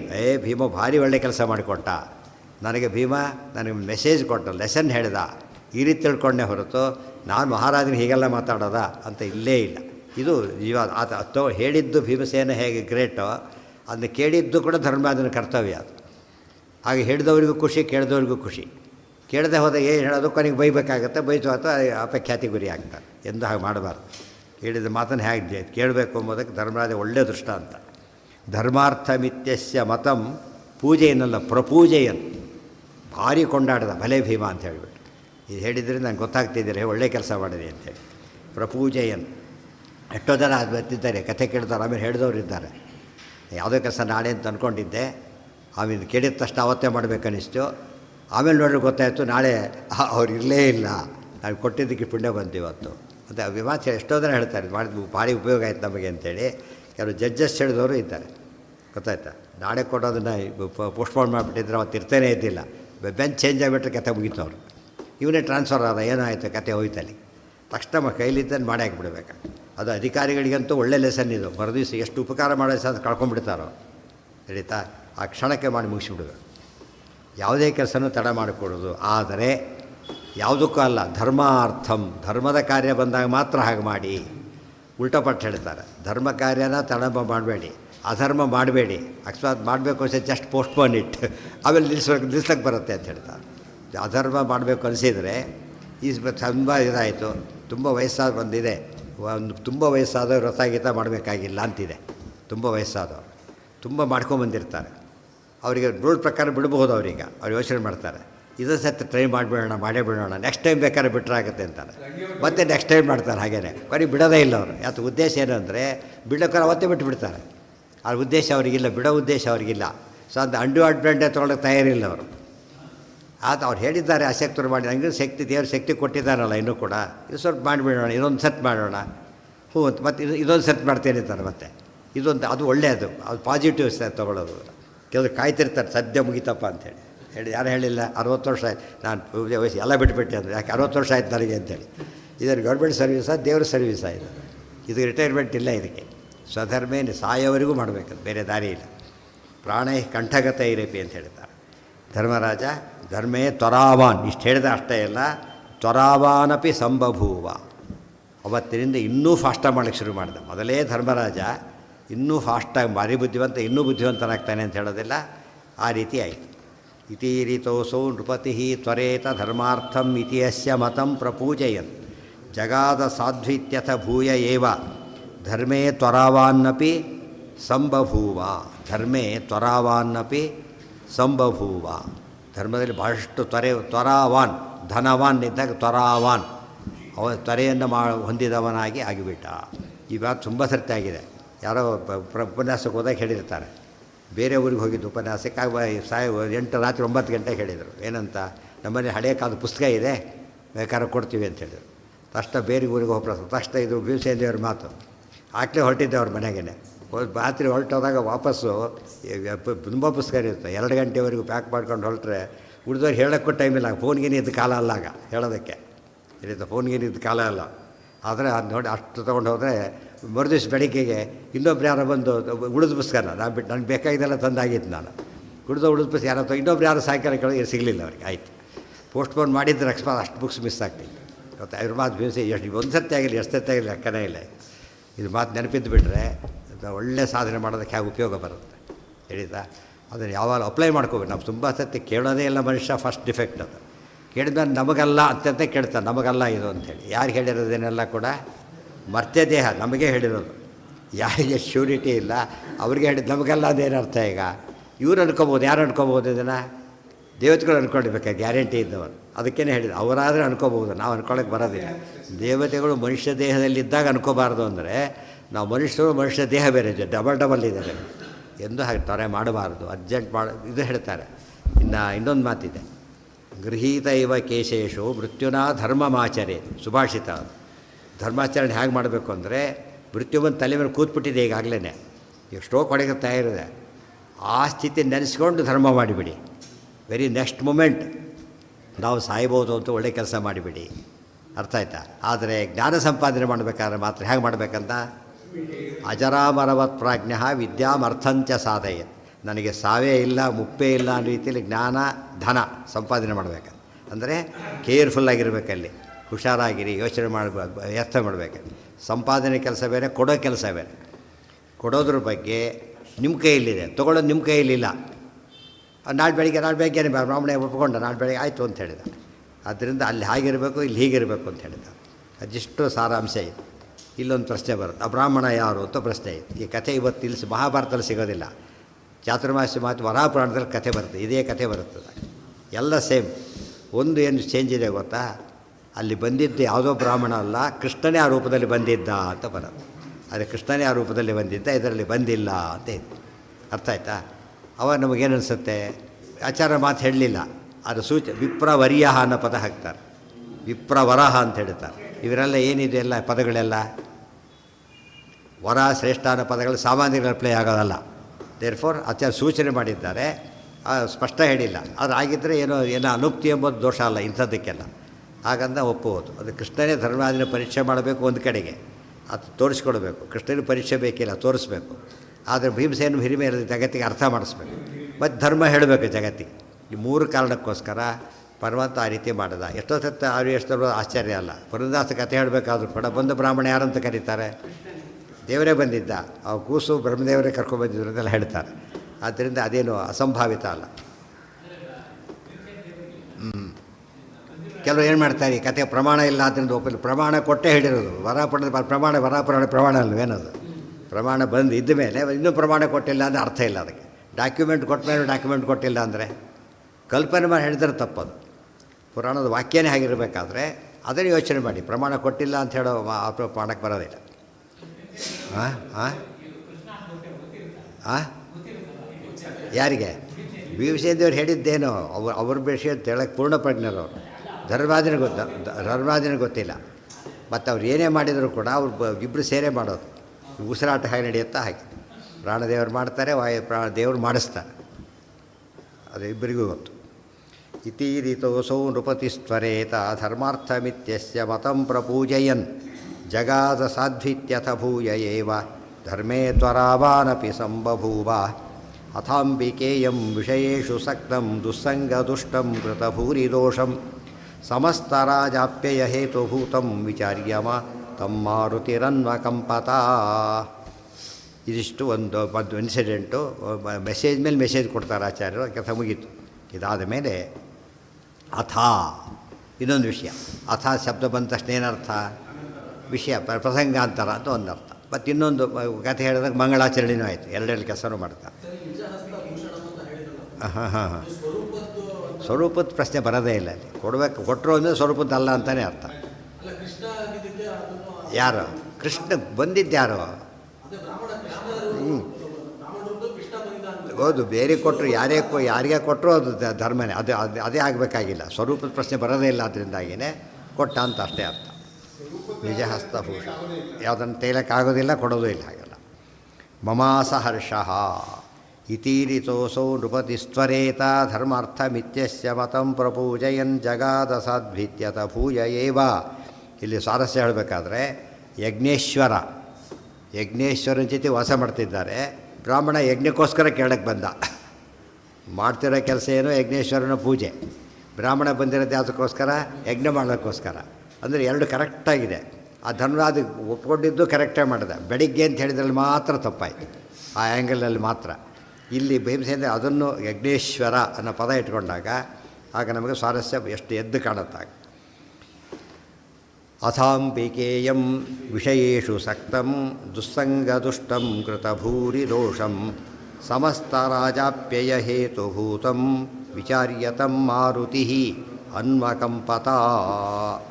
ಅಥಾ ಆ ಬಳಿಕ ಆಂಬಿಕೇಯಂ ರಾಧೇಯ ಇದ್ದ ಹಾಗೆ. ಆಂಬಿಕೇಯಂ ಅಂಬಿಕೆಯ ಮಗ ಅಂದರೆ ಯಾರು? ಧೃತರಾಷ್ಟ್ರ. ಅಂಬೆಯ ಮಗ ಅಂತ ಹೇಳಿದರೆ ಅಂಬೆಯ ಮಗ ಬೇರೆ. ಅಂಬಾಲಿಕೆಯ ಮಗ ಅಂತ ಯಾರಾಗ್ತಾರೆ? ಪಾಂಡವರಾಗ್ತಾರೆ. ಯಾಕೆ? ಪಾಂಡುರಾಜ. ಅಂಬಾಲಿಕೆಯ ಅಂದರೆ ಪಾಂಡುರಾಜ, ಅಂಬಿಕೆಯ ಅಂದರೆ ಧೃತರಾಷ್ಟ್ರ. ಸಕ್ತಂ ಧೃತರಾಷ್ಟ್ರನ ವಯಸ್ಸು ಎಷ್ಟಾಗಿದೆ, ಎಲ್ಲ ಆಗಿದೆ. ಇಷ್ಟಾದರೂ ಕೂಡ ಆತ ಏನು ಮಾಡಿದ್ದಾನೆ ಈಗ? ವಿಷಯೇಷು ಸಕ್ತಂ ಬಿಟ್ಟಿದ್ದಾನೆ. ಯಾರ್ಯಾರು ಬಿಟ್ಟಿದ್ದಾರೆ ನೋಡ್ಕೊಳ್ಳೋಕೆ ಆತನ್ನು? ಯಾರ್ಯಾರಿದ್ದಾರೆ ನೋಡ್ಲಿಕ್ಕೋಸ್ಕರ? ಕುಂತಿ ಇದ್ದಾರೆ ಸ್ವತಃ, ಗಾಂಧಾರಿ ಹೆಂಡತಿ ಇದ್ದಾನೆ, ಸಂಜಯ ಇದ್ದಾನೆ, ವಿದುರ ಇದ್ದಾನೆ, ದ್ರೌಪದಿ ಮೊದಲಾದವರಿದ್ದಾರೆ. ಈ ರೀತಿ ಒಬ್ಬ ತಂದೆಗೆ ಎಂಥ ಧರ್ಮಿಷ್ಠು ಹೇಳೋದು ಭಾರಿ ಕಷ್ಟ. ಅಷ್ಟು ಚೆನ್ನಾಗಿ ನೋಡ್ಕೊಂಡಿದ್ದಾರೆ. ಸಿಟ್ಟಿಯಿಂದ ಏನು ಮಾಡೋದಾಗಿತ್ತು? ಬದುಕಿದ್ದು ಏನು ಹಾಕಬೇಡಿ ಅಂತ ಕಳಿಸ್ಬೋದಾಗಿತ್ತು. ಅಂದರೆ ಅದನ್ನು ನೋಡಲೇ ಇಲ್ಲ ಅವರು. ಇದು ಬಹಳ ಮುಖ್ಯ. ಅದು ಯಾವುದೋ ಕಾಲಕ್ಕೆ ದೊಡ್ಡವರು ತಪ್ಪು ಮಾಡಿದರೆ ಅದನ್ನು ಸೈಡಿಗಾಗಿ ಉಪಯೋಗಿಸ್ಬಾರ್ದು. ನೀವೇನು ಮಹಾ ಮಾಡಿದ್ರಿ ಅಂತ ಹೇಳೋದಕ್ಕೆ ಹೋಗಬಾರ್ದು. ಯಾವುದೋ ಕಾರಣಕ್ಕೆ ತಂದೆ ತಾಯಿ ಸರಿಯಾಗಿ ನೋಡ್ಕಿಲ್ಲ ಅಂತ ತಿಳ್ಕೊಂಡು, ಚಿಕ್ಕ ವಯಸ್ಸಲ್ಲಿ ನೋಡ್ಕೊಂಡಿಲ್ಲ ಯಾವುದೋ ಕಾರಣಕ್ಕೋಸ್ಕರ. ಇವು ದೊಡ್ಡವನಾದ, ನೀವು ನೋಡ್ಕೊಂಡಿದ್ರೆ ಕೊಡೋದಿಲ್ಲ ಅಂತ ಅನ್ನಬಾರ್ದು. ಗೊತ್ತಾಯ್ತಾ? ಅವ್ರ ಕರ್ತವ್ಯ ಏನು ಮಾಡಿದರೆ ನೀವು ಕೇಳೋಕ್ಕೆ, ನೀನು ಕರ್ತವ್ಯ ನೀನು ಮಾಡಬೇಕಷ್ಟೇ. ಅದು ಪಿತೃದೇವೋಭವ ಅಂತ ಸರಿಯಾದ ಪಿತೃವಾದರೂ ಬೇದೋಭವ ಅಲ್ಲ. ಆ ಪೋಸ್ಟೇ ಅಂತದ್ದು. ಆಫೀಸರ್ ಕುಡುಕ ಗಿಡಕ ಏನೇ ಆಗಿರಲಿ, ಆಫೀಸರೇ ಆ ಒಂದು ದೃಷ್ಟಿಯಿಂದ ನೋಡಬೇಕೇ ಹೊರತು ಬೇರೆ ದೃಷ್ಟಿ ಅದು ಇದದು ಒಬಿಡಿಯನ್ಸ್ ಟು ದಿ ಸುಪೀರಿಯರ್ಸ್ ಕೊಡಬೇಕಾದ ಕರ್ತವ್ಯ. ಆದ್ದರಿಂದ ಇವರಿಗೆ ಏನು ಅನಿಸುತ್ತಾಗ, ಹೌದು ನಾವು ತಪ್ಪು ಮಾಡಿದ್ವಿ ಅಂತೇಳಿ ಅಂತ ಅನಿಸುತ್ತವ್ರಿಗೆ ಪಾಪ. ಧೃತರಾಷ್ಟ್ರನಿಗೇನು ಅನಿಸಿಲ್ಲ, ಅದು ವಿಶೇಷ ಅಷ್ಟೇ. ವಿಷಯೇಷು ಸಕ್ತಂ ದುಸ್ಸಂಗ ದುಷ್ಟಂ ಕೃತ ಭೂರಿ ದೋಷಂ. ವಿಷಯಗಳಲ್ಲಿ ಆಸಕ್ತನಾಗಿದ್ದಾನೆ. ಅವ್ರು ಕೇಳಿದ್ದೆಲ್ಲ ಕೊಡೋಕ್ಕೆ ತಯಾರಿದ್ದಾರೆ, ಕೇಳ್ತಾನೂ ಇದ್ದಾನೆ. ಅದಕ್ಕೆ ವಿಷಯೇಷು ಸಕ್ತಂ ಅಂತ ಅದಕ್ಕೆ ಹೇಳಿದರು. ದುಸ್ಸಂಗ ದುಷ್ಟಂ ಆದರೆ ಯಾವುದರಿಂದ ಹಾಳಾಗಿದ್ದಾನೆ ಅಂತ ಈಗ ದುಸ್ಸಂಗದಿಂದಾಗಿ ಹಾಳಾಗೋಗ್ಬಿಟ್ಟಿದ್ದಾನೆ. ದುಸ್ಸಂಗ ಮಕ್ಕಳೇ ದುಸ್ಸಂಗ, ಅವರಿವ್ರು ಯಾತಕ್ಕೆ ಮಕ್ಕಳು ದುಸ್ಸಂಗದಿಂದ ಹಾಳಾಗಿದ್ದಾನೆ. ಕೃತಭೂರಿ ದೋಷಂ, ಸಣ್ಣ ಪುಟ್ಟ ತಪ್ಪು ಮಾಡಿ ದೊಡ್ಡ ತಪ್ಪು ಮಾಡಿದ್ದಾನಂತ. ಏನು ತಪ್ಪದು? ಸಮಸ್ತ ರಾಜಾಪ್ಯಯ ಹೇತುಭೂತಂ, ಸಮಸ್ತ ರಾಜಾಪ್ಯಯ ಹೇತುಭೂತಂ. ಅಪ್ಯಯ ಅಂದರೆ ನಾಶ. ಸಮಸ್ತ ರಾಜ ಎಷ್ಟು ಜನ ಸತ್ರು ಕುರುಕ್ಷೇತ್ರ ಯುದ್ಧದಲ್ಲಿ, ಅಷ್ಟು ರಾಜರೆಲ್ಲ ಸತ್ತಿದ್ದಕ್ಕೆ ಕಾರಣ ಇವನು ಒಂದು ಕಾರಣ, ಪ್ರಧಾನ ಕಾರಣ ದುರ್ಯೋಧನನೇ. ಆದರೆ ಒಂದು ಮಧ್ಯೆ ಸೇರಿಕೊಂಡಿದ್ದಾರೆ ಈಗ ಇವನು ಸೇರಿಕೊಂಡ. ಆ ಪಾಪ ಹೋಗಬೇಕೀಗ. ವಿಚಾರ್ಯತಂ ಮಾರುತಿರನ್ವಕಂಪತ, ಅದನ್ನು ನೋಡಿಬಿಟ್ಟು ಅನುಕಂಪ ಬಂತು ಅಂತ ಹೇಳ್ತಾರೆ. ಯಾರ ಮೇಲೆ? ಅನುಕಂಪ ಬಂತು. ಯಾವ ರೀತಿ ಅನುಕಂಪ ಬಂತು? ಇಷ್ಟು ವಯಸ್ಸಾಗಿದೆ, ತಪ್ಪು ಮಾಡಿದ್ದಾನೆ, ಬೆಚ್ಚರ ಕೂಡ ಇಲ್ಲ ಆ ಬಗ್ಗೆ, ಇನ್ನೂ ಕೂಡ ವಿಶೇಷ ಸಕ್ತಂ, ಅದು ಬೇಕು ಇದು ಬೇಕು ಅಂತ ಕಾಲ ಕಳೀತಿದ್ದಾನೆ ಹೊರತು ಪಶ್ಚಾತ್ತಾಪ ಕೂಡ ಬಂದಿಲ್ಲ ಆತನಿಗೆ. ಪಶ್ಚಾತ್ತಾಪ ಬಂದಿಲ್ಲ, ಪ್ರಾಯಶ್ಚಿತ್ತ. ಪಶ್ಚಾತ್ತಾಪ ಬಂದಮೇಲೆ ಏನು ಮಾಡ್ಕೋಬೇಕು? ಪ್ರಾಯಶ್ಚಿತ್ತ. ಎರಡೂ ಇಲ್ಲ. ಅವನು ಹೀಗೆ ಹೋಗಿಬಿಟ್ರೆ ಭಾರಿ ಅಪಾಯ ಇದೆ. ಅದಕ್ಕೋಸ್ಕರ ಏನು ಮಾಡಬೇಕು? ಅವನಿಗೆ ಅನ್ವಕಂಪತ, ಅನುಕಂಪದಿಂದ ಸನ್ಮಾರ್ಗದಲ್ಲಿ ಹಾಕಬೇಕಾದ. ಏನಾಹ ದುರ್ಮಾರ್ಗಾತ್ ಉದ್ಧತ್ಯ ಅಭಿನಿವೇಶಿತ ಸಮ್ಯಕ್ ಶ್ರೀ ವೈಷ್ಣವೇ ಮಾರ್ಗೆ ಪೂರ್ಣಪ್ರಜ್ಞಂ ನಮಾಮಿತಂ ಅನ್ನೋ ಮಾತಿಗೆ ಒಳ್ಳೆಯ ಸ್ವಾರಸ್ಯವಾದ ಅರ್ಥ ಅದು. ಅಥ ಆಂಬಿಕೇಯಂ ವಿಷಯೇಷು ಸಕ್ತಂ ದುಸ್ಸಂಗ ದುಷ್ಟಂ ಕೃತಭೂರಿ ದೋಷಂ ಸಮಸ್ತ ರಾಜಾಪ್ಯಯ ಹೇತುಭೂತಂ ವಿಚಾರ್ಯತಂ ಮಾರುತಿ ಅನ್ವಕಂಪತ. ಇದರಲ್ಲಿ ಸ್ವಾರಸ್ಯ ಅಂದರೆ ಇಷ್ಟು ವಿಷಯ ಹೇಗೆ ಪ್ಯಾಕ್ ಮಾಡ್ತಾರೆ.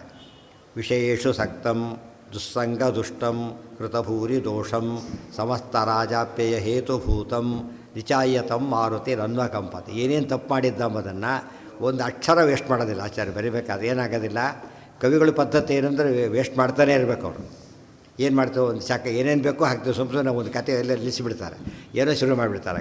ಆಚಾರ್ಯ ಇಲ್ಲೇ ಇಲ್ಲ. ಏನು ಮಾಡ್ತಾರೆ? ಪ್ರತಿ ಅಕ್ಷರ ಪ್ರತಿ ಪದದಲ್ಲೂ ಕೂಡ. ಆಗ ನಮಗೆ ಸುಧಾಮ ರಾಯರ ಮಾತು ಅರ್ಥ ಆಗುತ್ತೆ. ಪ್ರತ್ಯಕ್ಷರಂ ಪ್ರತಿಪದಂ ಅಂತ ಹೇಳಿದರೆ ಅದನ್ನು ಯಾವ ಶಾಸ್ತ್ರದಲ್ಲಿ ಮೇಂಟೈನ್ ಮಾಡಬೇಕಾದ ನಿಯಮ. ಇದು ದೊಡ್ಡ ಶಾಸ್ತ್ರ, ಇದು ಸಮಸ್ತ ಶಾಸ್ತ್ರ ಅಂತ ವಿನಿರ್ಣಯ. ಆ ರೀತಿ ಬರೆದು ಅರ್ಥ ಮಾಡಿಕೊಂಡ್ರೆ ಆಗ ನಿರ್ಣಯ ಓದು ಎಷ್ಟು ನಮಗೆ ತಿಳುವಳಿಕೆ ಬರುತ್ತೆ, ಅರ್ಥ ಆಗುತ್ತೆ. ಅಕುರ್ವತಃ ಅನುಕಂಪ ಮಾಡಿ. ಏನು ಅನುಕಂಪ ಮಾಡಿದ್ದಕ್ಕೆ ಈಗ ಏನು ಮಾಡಬೇಕು ಅಂತ ಕೇಳಿದರೆ, ಅಕುರ್ವತಃ ತೀಕ್ಷ್ಣ ತಪಃ ಕುತಶ್ಚಿತ್ ನೈವ ಸ್ವಲೋಕಾಪ್ತಿ ಅಮುಷ್ಯ ಭೂಯಾತ್ ಸರಾಗಾಧಿಕೋಯಂ ನ ತಪಶ್ಚ ಕುರ್ಯಾತ್ ಇತ್ಯಸ್ಯ ವೈರಾಗ್ಯ ಕರಾಣಿ ಚಕ್ರೇ. ಅಕುರ್ವತಃ ತೀಕ್ಷ್ಣ ತಪಃ ಕುತಶ್ಚಿತ್ ನ ಏವ ಸ್ವಲೋಕಾಪ್ತಿ ಅಮುಷ್ಯ ಭೂಯಾತ್ ರಾಗಾಧಿಕಃ ಅಯಂ ನ ತಪಃ ಚ ಕುರ್ಯಾತ್ ಇತಿ ಅಸ್ಯ ವೈರಾಗ್ಯಕರಾಣಿ ಚಕ್ರೇ. ಅಕುರ್ವತಃ ತಿಷ್ಠ ತಪಃ, ಇವನು ತಪ್ಪು ಮಾಡಿದ್ದಾನೆ, ತಿದ್ಕೋಬೇಕು ಆ ತಪ್ಪುಗಳನ್ನೆಲ್ಲ, ಪ್ರಾಯಶ್ಚಿತ್ತ ಮಾಡ್ಕೋಬೇಕೀಗ. ಅದಕ್ಕೋಸ್ಕರ ಏನು ಮಾಡಬೇಕಾಗ? ತಪಸ್ಸು ಮಾಡಬೇಕಾತ. ಎಂಥ ತಪಸ್ಸು ಮಾಡಬೇಕು?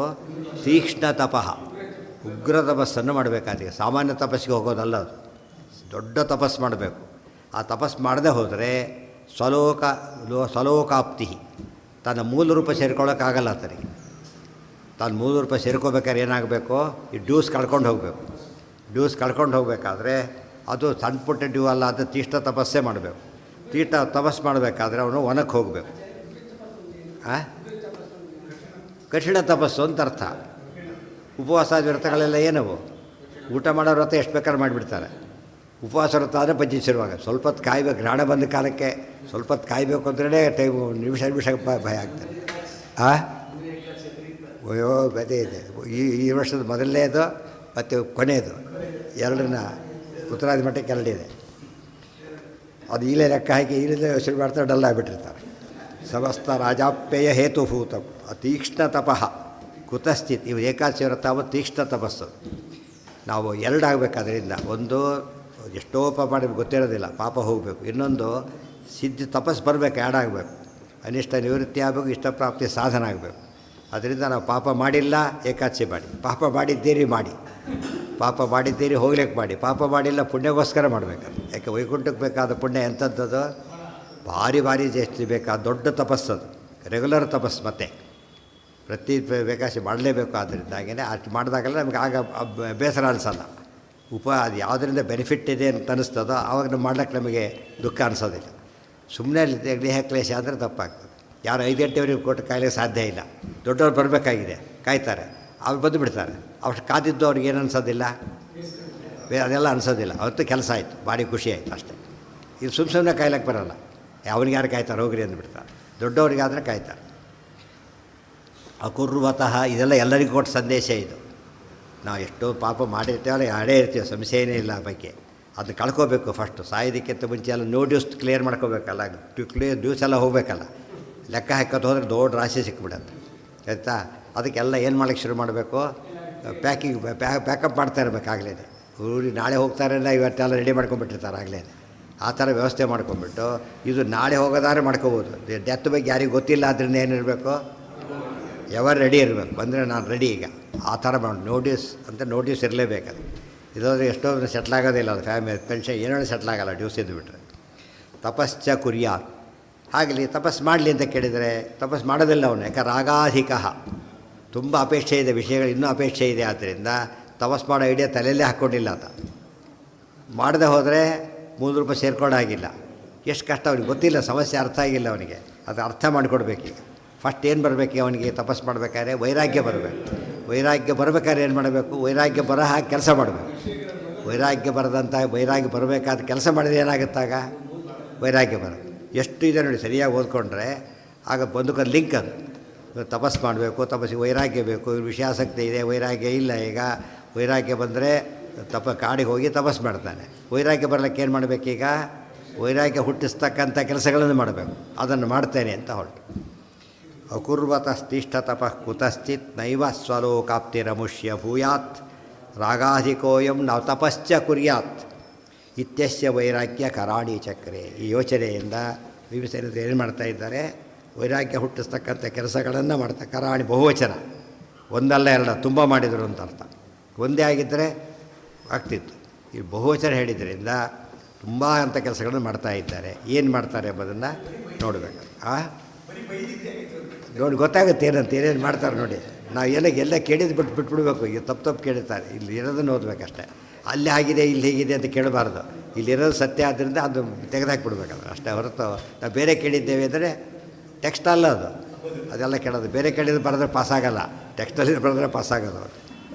ಇನ್ನೊಂದು ಸರ್ತಿನಾ ಅದೇನು ಒಬ್ಬ ದೂತನ ಕರೆದು ಯಾಕೆ ನಂದಿಘೋಷ ಆಗುತ್ತೆ ಮಾಡಿದ ಭೀಮಸೇನ ಕೇಳ್ಕೊಂಬ ಅಂತ ಕಳಿಸ್ಬಿಟ್ರೆ ಒಬ್ಬ ದೂತ ಆಗ್ತಿತ್ತು ಅಷ್ಟೇ. ಒಬ್ಬ ದೂತನ ಕಳಿಸಿದ್ರೆ ಅವನು ಹೋಗಿ ಕೇಳ್ಕೊಂಡು ಬರ್ತಾಯಿದ್ದ. ಆಮೇಲೆ ಅಂತ ಹೇಳ್ಬೋದಾಗಿತ್ತು. ಆದರೆ ಹೀಗಲ್ಲ. ಲೆಟ್ರ್ ಮೇಲೆ ಲೆಟ್ರ್ ಬರೆದ್ರು ಏನರ್ಥ? ಅರ್ಜೆಂಟಿ ಇದೆ. ಅದಕ್ಕೆ ದೂತೈಹಿ, ದೂತರ ಮೇಲೆ ದೂತನ ಕಳಿಸ್ಕೊಟ್ಟ. ಒಬ್ಬ ದೂತನ ಕಳಿಸ್ಲಿಲ್ಲ. ಅವನು ಹೋದ, ನೀನು ಹೋಗು ಅಂತೇಳಿ. ಇನ್ನೊಬ್ಬರು ನೀನು ಹೋಗೋದು ಮತ್ತೆ ಕಳಿಸ್ದೆ. ಯಾಕೆಂದರೆ ಭಾರಿ ಅದಿದೆ ಕುತೂಹಲ ಆತನಿಗೆ. ಯಾಕೆ ಬಾರಿಸಿದ್ದು? ಅಕಾಲ ಇದು. ಅದು ಭೀಮ ಮಾಡಿದಾದ್ಮೇಲೆ ಅರ್ಥ ಇರಬೇಕು ಅದಕ್ಕೆ. ಯಾರೋ ಮಾಡಿದರೆ ಅವ್ನಿಗೆ ಹೇಳೋದು ಸ್ಟಾಪ್ ಮಾಡು ಅಂತ ಹೇಳೋದಕ್ಕಾಗಿ. ಭೀಮನಿಗೆ ಅದೆಲ್ಲ ಹೇಳೋಕ್ಕೆ ಬರೋಲ್ಲ. ಭೀಮ ಮಾಡಿದ್ದೆಲ್ಲ ಸರಿ ಇರುತ್ತದೆ, ಅದ್ಮೇಲೆ ಏನೋ ಕಾರಣ ಇರಬೇಕು, ಅದು ಅವಸರ. ನೀನು ಹೋಗು ಅಂತ ಕಳಿಸ್ತಾ ಇದ್ದಾರೆ. ಅದು ಮೆಂಟಲ್ ಅದು ಏನಾಗಿ ಆ್ಯಂಗ್ಸೈಟಿನ ಆ ಪದದಲ್ಲಿ ತೋರಿಸಿದ್ದಾರೆ ಆಚಾರ್ಯರು. ಎಷ್ಟು ಟೆನ್ಷನ್ ಆಗಿತ್ತು ಆತಿರ ಎಂಬುದನ್ನು ಪದದಲ್ಲಿ ತೋರಿಸ್ತಾರೆ. ಈ ರೀತಿ ಕವಿಗಳೆಲ್ಲ ಮಾಡೋಕ್ಕೆ ಬರೋದಿಲ್ಲ ಅವರಿಗೆ. ಅಷ್ಟೆಲ್ಲ ಉದ್ದೇಶ ಇರೋದಿಲ್ಲ, ಆಗೋದಿಲ್ಲ ಅವ್ರ ಕೈಲಿ. ಆಚಾರ ಹಾಗಲ್ಲ, ಶಾಸ್ತ್ರ ಇದು. ಅದು ಅಲ್ಲ, ಸತ್ಯಾಂಶ ಬರೆದ ಅವರಿಗೆ ಗೊತ್ತಲ್ಲ. ಅದು ಅವರೇ ನೋಡಿದವರು, ಅವರೇ ಬರೆದವರು ಅದು ನೋಡಿದ್ದಾರೆ. ಹಾಂ ಹಾಂ ಹಾಂ ಹಾಂ ಹೌದು. ಏನಿಲ್ಲ, ಎಷ್ಟೇ ಜಾತಾಪರೋಕ್ಷ ಆಗಿದ್ರು ಕೂಡ ತಿರೋಧಾನದ ಕಾನ್ಸೆಪ್ಟ್ ಇಲ್ಲದೆ ಹೋಗಿದ್ದರೆ ಪ್ರಶ್ನೆ ಬರ್ತಿದ್ದಿಲ್ಲ. ತಿರೋಧಾನ ಒಪ್ಕೊಂಡಿದ್ದೆ ನಾವೀಗ. ಇವು ನಮಗೆಲ್ಲ ಜ್ಞಾನವೇ ಇಲ್ಲ. ಅಪರೋಕ್ಷ ಜ್ಞಾನಿಗಳು ನಾವು ತಪ್ಪು ಮಾಡ್ತೇವೆ ಅಂದರೆ ಜ್ಞಾನ ಎಲ್ಲ ತಪ್ಪು ಮಾಡ್ತೇವೆ ಅಷ್ಟೇ. ಆದರೆ ಅವರಿಗೆ ಏನಾಗುತ್ತೆ? ತಿರೋಧಾನ ಆಗುತ್ತೆ. ಎಲ್ಲಿ ಬಂದಿದೆ ಮಾತದು? ಗೀತಾದಲ್ಲೇ ಹೇಳಿಬಿಟ್ಟಿದೆ. ಸಂಗಾತ್ ಸಂಜಾಯತೆ ಕಾಮಃ, ಕಾಮಾತ್ ಕ್ರೋಧೋಭಿಜಾಯತೆ, ಕ್ರೋಧಾತ್ ಭವತಿ ಸಮೋಹ ಸ್ಮೃತಿ ವಿಭ್ರಮಃ. ಅಪರೋಕ್ಷ ಜ್ಞಾನ ಹೋಗಿಬಿಡುತ್ತೆ ಅಂತ ಅರ್ಥ ಜ್ಞಾನಿಗಳಿಗಾದರೆ. ಇವರಿಗೆ ಓದಿದ್ದು ಮರ್ತು ಹೋಗುತ್ತೆ, ಅವರಿಗೆ ಕಂಡಿದ್ದು ಮರ್ತು ಹೋಗುತ್ತೆ. ಇಷ್ಟೇ ವ್ಯತ್ಯಾಸ. ಪರೋಕ್ಷ ಜ್ಞಾನಿಗಳಿಗೆ ಕೇಳಿದ್ದು ಆ ಟೈಮಿಗೆ ಮರ್ತು ಬಿಡ್ತಾರೆ. ಅವರು ಕಣ್ಣಾರೆ ಕಂಡಿದ್ದು ಅದು ವಿಸ್ಮೃತಿ ಬಂದುಬಿಡುತ್ತೆ ಆ ದೃಷ್ಟಿಯಿಂದ. ಹ್ಞೂ ಯಾರಿಗೆ? ಇಲ್ಲ ಆನಂದರಹಾಸ ಆಗಬೇಕಾದ್ರೆ ಇವೆಲ್ಲ ಮಾಡದೆ ಹೋದರೆ, ಇವೆಲ್ಲ ಮಾಡ್ಕೊಂಬಿಟ್ರೆ ಮುಗಿದೋಯ್ತು. ಸರಿಯಾದ ಪದ್ಧತಿ ರೆಮಿಡಿ ತೊಗೊಂಡ್ರೆ ಕ್ಲೋಸ್ ಮುಗಿದೋಯ್ತಾರೆ. ಅದಾಗಬಾರ್ದು. ದೇವತೆಗಳ ಉದಾಹರಣೆಗೆ ಕೆಲವು ತಪ್ಪುಗಳನ್ನು ದೇವರು ಏನು ಮಾಡ್ತಾನೆ, ಅಪ್ರೋಷ ಜ್ಞಾನ ಬಂದರೆ ಕೆಲವು ಲೇಪ ಇಲ್ಲ, ಕೆಲವು ಆಟೋಮೆಟಿಕಲ್ ಲೇಪನೇ ಇಲ್ಲ. ಅದಕ್ಕೆ ಫಸ್ಟ್ ಅಪ್ರೋಷ ಜ್ಞಾನ ಲೇಪ ಇಲ್ಲ. ದೊಡ್ಡದಾದರೆ ಲೇಪ ಶುರುವಾಗುತ್ತೆ. ಅದರಲ್ಲಿ ಎರಡು ಭಾಗ ಮಾಡಬೇಕು. ಕೆಲವು ಕಳ್ಕೋಬೋದು, ಕೆಲವು ಅಕ್ಷಮ್ಯ ಅಪರಾಧ ಇರುತ್ತೆ, ಕಳ್ಕೊಳ್ಳೋಕ್ಕಾಗಲ್ಲ. ಅದು ಮುಕ್ತಿ ಆನಂದ ರಹಸ್ಯಕ್ಕೆ ಅಫೆಕ್ಟ್ ಮಾಡೋದು. ಗೊತ್ತಾಯ್ತಾ? ಸ್ವಾತ್ಮದ್ರೋಹ ಭಾರಿ ದೊಡ್ಡ ಪಾಪ ಅದು. ಇವರೆಲ್ಲ ಮಾಡ್ತಿರೋದು ಸ್ವತ್ತಮದ್ರೋಹನೇ ಆಗಿರೋದು. ಈಗ ಪಾಂಡವರಿಗೆ ಅನ್ಯಾಯನ, ಪಾಂಡವರಿಗೆ ಎಲ್ಲರೂ ಸೋತ್ತವರೇ ಈತನಿಗಿಂತ. ಎಲ್ಲರಲ್ಲಿ ವಾಯುದೇವರ ಆವೇಶ ಬೇರೆ ಇದೆ. ವಾಯುದೇವರೇ ಸಾಕ್ಷಾತ್ ಇದ್ದಾರೆ. ಕೃಷ್ಣನ ಪಕ್ಷ ಒಂದಕ್ಕಿಂತ ಒಂದು. ಅದು ಕಳ್ಕೊಳ್ಳದೆ ಹೋದರೆ ತಪ್ಪಾಗುತ್ತೆ. ಯಾಕೆ ಸಂಗಾತ್ ಹೇಳ್ತಾರೆ, ಯಾವ ಸಮೂಹ ಬಂದಾಗ ಶ್ರುತಿ ವಿಭ್ರಮ ಆಗುತ್ತೆ. ಯಾರು ಸಮೂಹ, ಮಕ್ಕಳ ಮೇಲೆ ಸಮೂಹ ಇತ್ತು, ವ್ಯಾಮೋಹ ಇತ್ತು. ಅದಕ್ಕೇನೆ ಪಾಂಡವರಿಗೆ ಕೊಡಬೇಕಾದ ರಾಜ್ಯವನ್ನು ಕೊಡ್ತಾ ಇಲ್ಲ. ಅದಕ್ಕೆ ಕಾರಣ ಏನಾಯ್ತು, ಕೊಡದೆ ಹೋಗಿದ್ದು ಯುದ್ಧ ನಡೀತು. ಇದರಲ್ಲಿ ಅಷ್ಟು ಜನ ರಾಜ ಸತ್ರು, ಆ ಪಾಪ ಬೇರೆ ಸೇರಿಕೊಡ್ತು, ಆ ಪಾಪ ಸೇರಿಕೊಡ್ತು. ಕೊಡದೆ ಹೋಗಿದ್ದು ಪಾಪ, ಯುದ್ಧ ನಡೆದ ಪಾಪ, ಅಷ್ಟು ಜನ ಸತ್ತು ಪಾಪ ಎರಡಾಗ್ತಾ ಹೋಗ್ತಾಯಿದೆ ಹಾಗೇನೆ. ಆದ್ದರಿಂದ ತಪ್ಪಾಯಿತು. ಸೊ ಅಪ್ರೋಷ್ಟ ಜ್ಞಾನಿಗಳಿಗೆ ಬೇರೆ ಜ್ಞಾನಿಗೆಲ್ಲ ಉತ್ತರ ಕೊಡೋಕ್ಕೆ ಬರಲ್ಲ. ಇದಕ್ಕೆ ಆಚಾರ್ಯ ಉತ್ತರ ಯಾತಕ್ಕೆ ಕೊಟ್ಟರು, ತಿರೋಧಾನ ಈ ಕಾನ್ಸೆಪ್ಟ್ ಇಲ್ಲದೆ ಹೋಗಿದ್ದರೆ ನಮಗೆ ಪ್ರಶ್ನೆ ಆಗ ಉಳ್ಕೊಂಡ್ಬಿಡ್ತಿತ್ತು. ಇಲ್ಲಿ ಬಂದವ್ರ ಕಥೆಯೆಲ್ಲ ದೇವತೆಗಳ ಕಥೆನೇ ಇದೆ. ಅರ್ಜುನನೇ ಸ್ವತಃ ಕೃಷ್ಣನ ಅಚ್ಯುತ ಅಂತ ಕರೀತಾನೆ, ಕೇಶವ ಅಂತ ಕರೀತಾನೆ. ಗೊತ್ತಾಯ್ತಾ? ನನಗೀಗ ಯುದ್ಧ ಮಾಡೋಕ್ಕಾಗ್ತಾಯಿಲ್ಲ ಅಂತ ಹೇಳ್ತಾರೆ. ಅದೇನಾಯ್ತು, ಈಗ ಅಪರೋಕ್ಷ ಜ್ಞಾನಿ ಅಷ್ಟೇ ಅಲ್ಲ, ಆಗಲೂ ಕೃಷ್ಣ ಯಾರು ಅಂತ ಗೊತ್ತಿದೆ ಆತನಿಗೆ. ಇಷ್ಟು ಯುದ್ಧ ಮಾಡು ಅಂತ ಕೇಳಿದರೆ ಇನ್ನೂ ಕಾರಣ ಕೇಳ್ತಾನೆ. ಆಶ್ಚರ್ಯ ಅದು. ಅದು ತಿರೋಧಾನವಾದವ್ರಿಗೆ ಆ ರೀತಿ ಆಗೋದು. ಮಲಗಿ ಎಚ್ಚರಾಗಿಲ್ಲ ಅಂತಾರಲ್ಲ ಹಾಗೆ.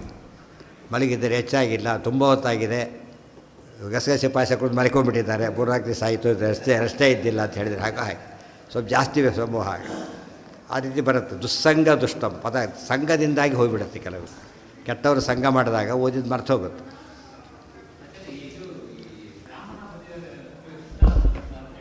ಹಾಂ, ಇದರಲ್ಲಿದೆ, ವಾರಾಪುರಾಣದಲ್ಲಿ ಬಂದಿದೆ. ವಾರಾಪುರಾಣದಲ್ಲಿ ಬಂದಿದೆ. ಆ ವಾಕ್ಯಗಳೆಲ್ಲ ಕೊಟ್ಟಿದೆ ಕೆಳಗೆ, ಕಂಪ್ಲೀಟ್ ವಾಕ್ಯಗಳೆಲ್ಲ ಇದೆ.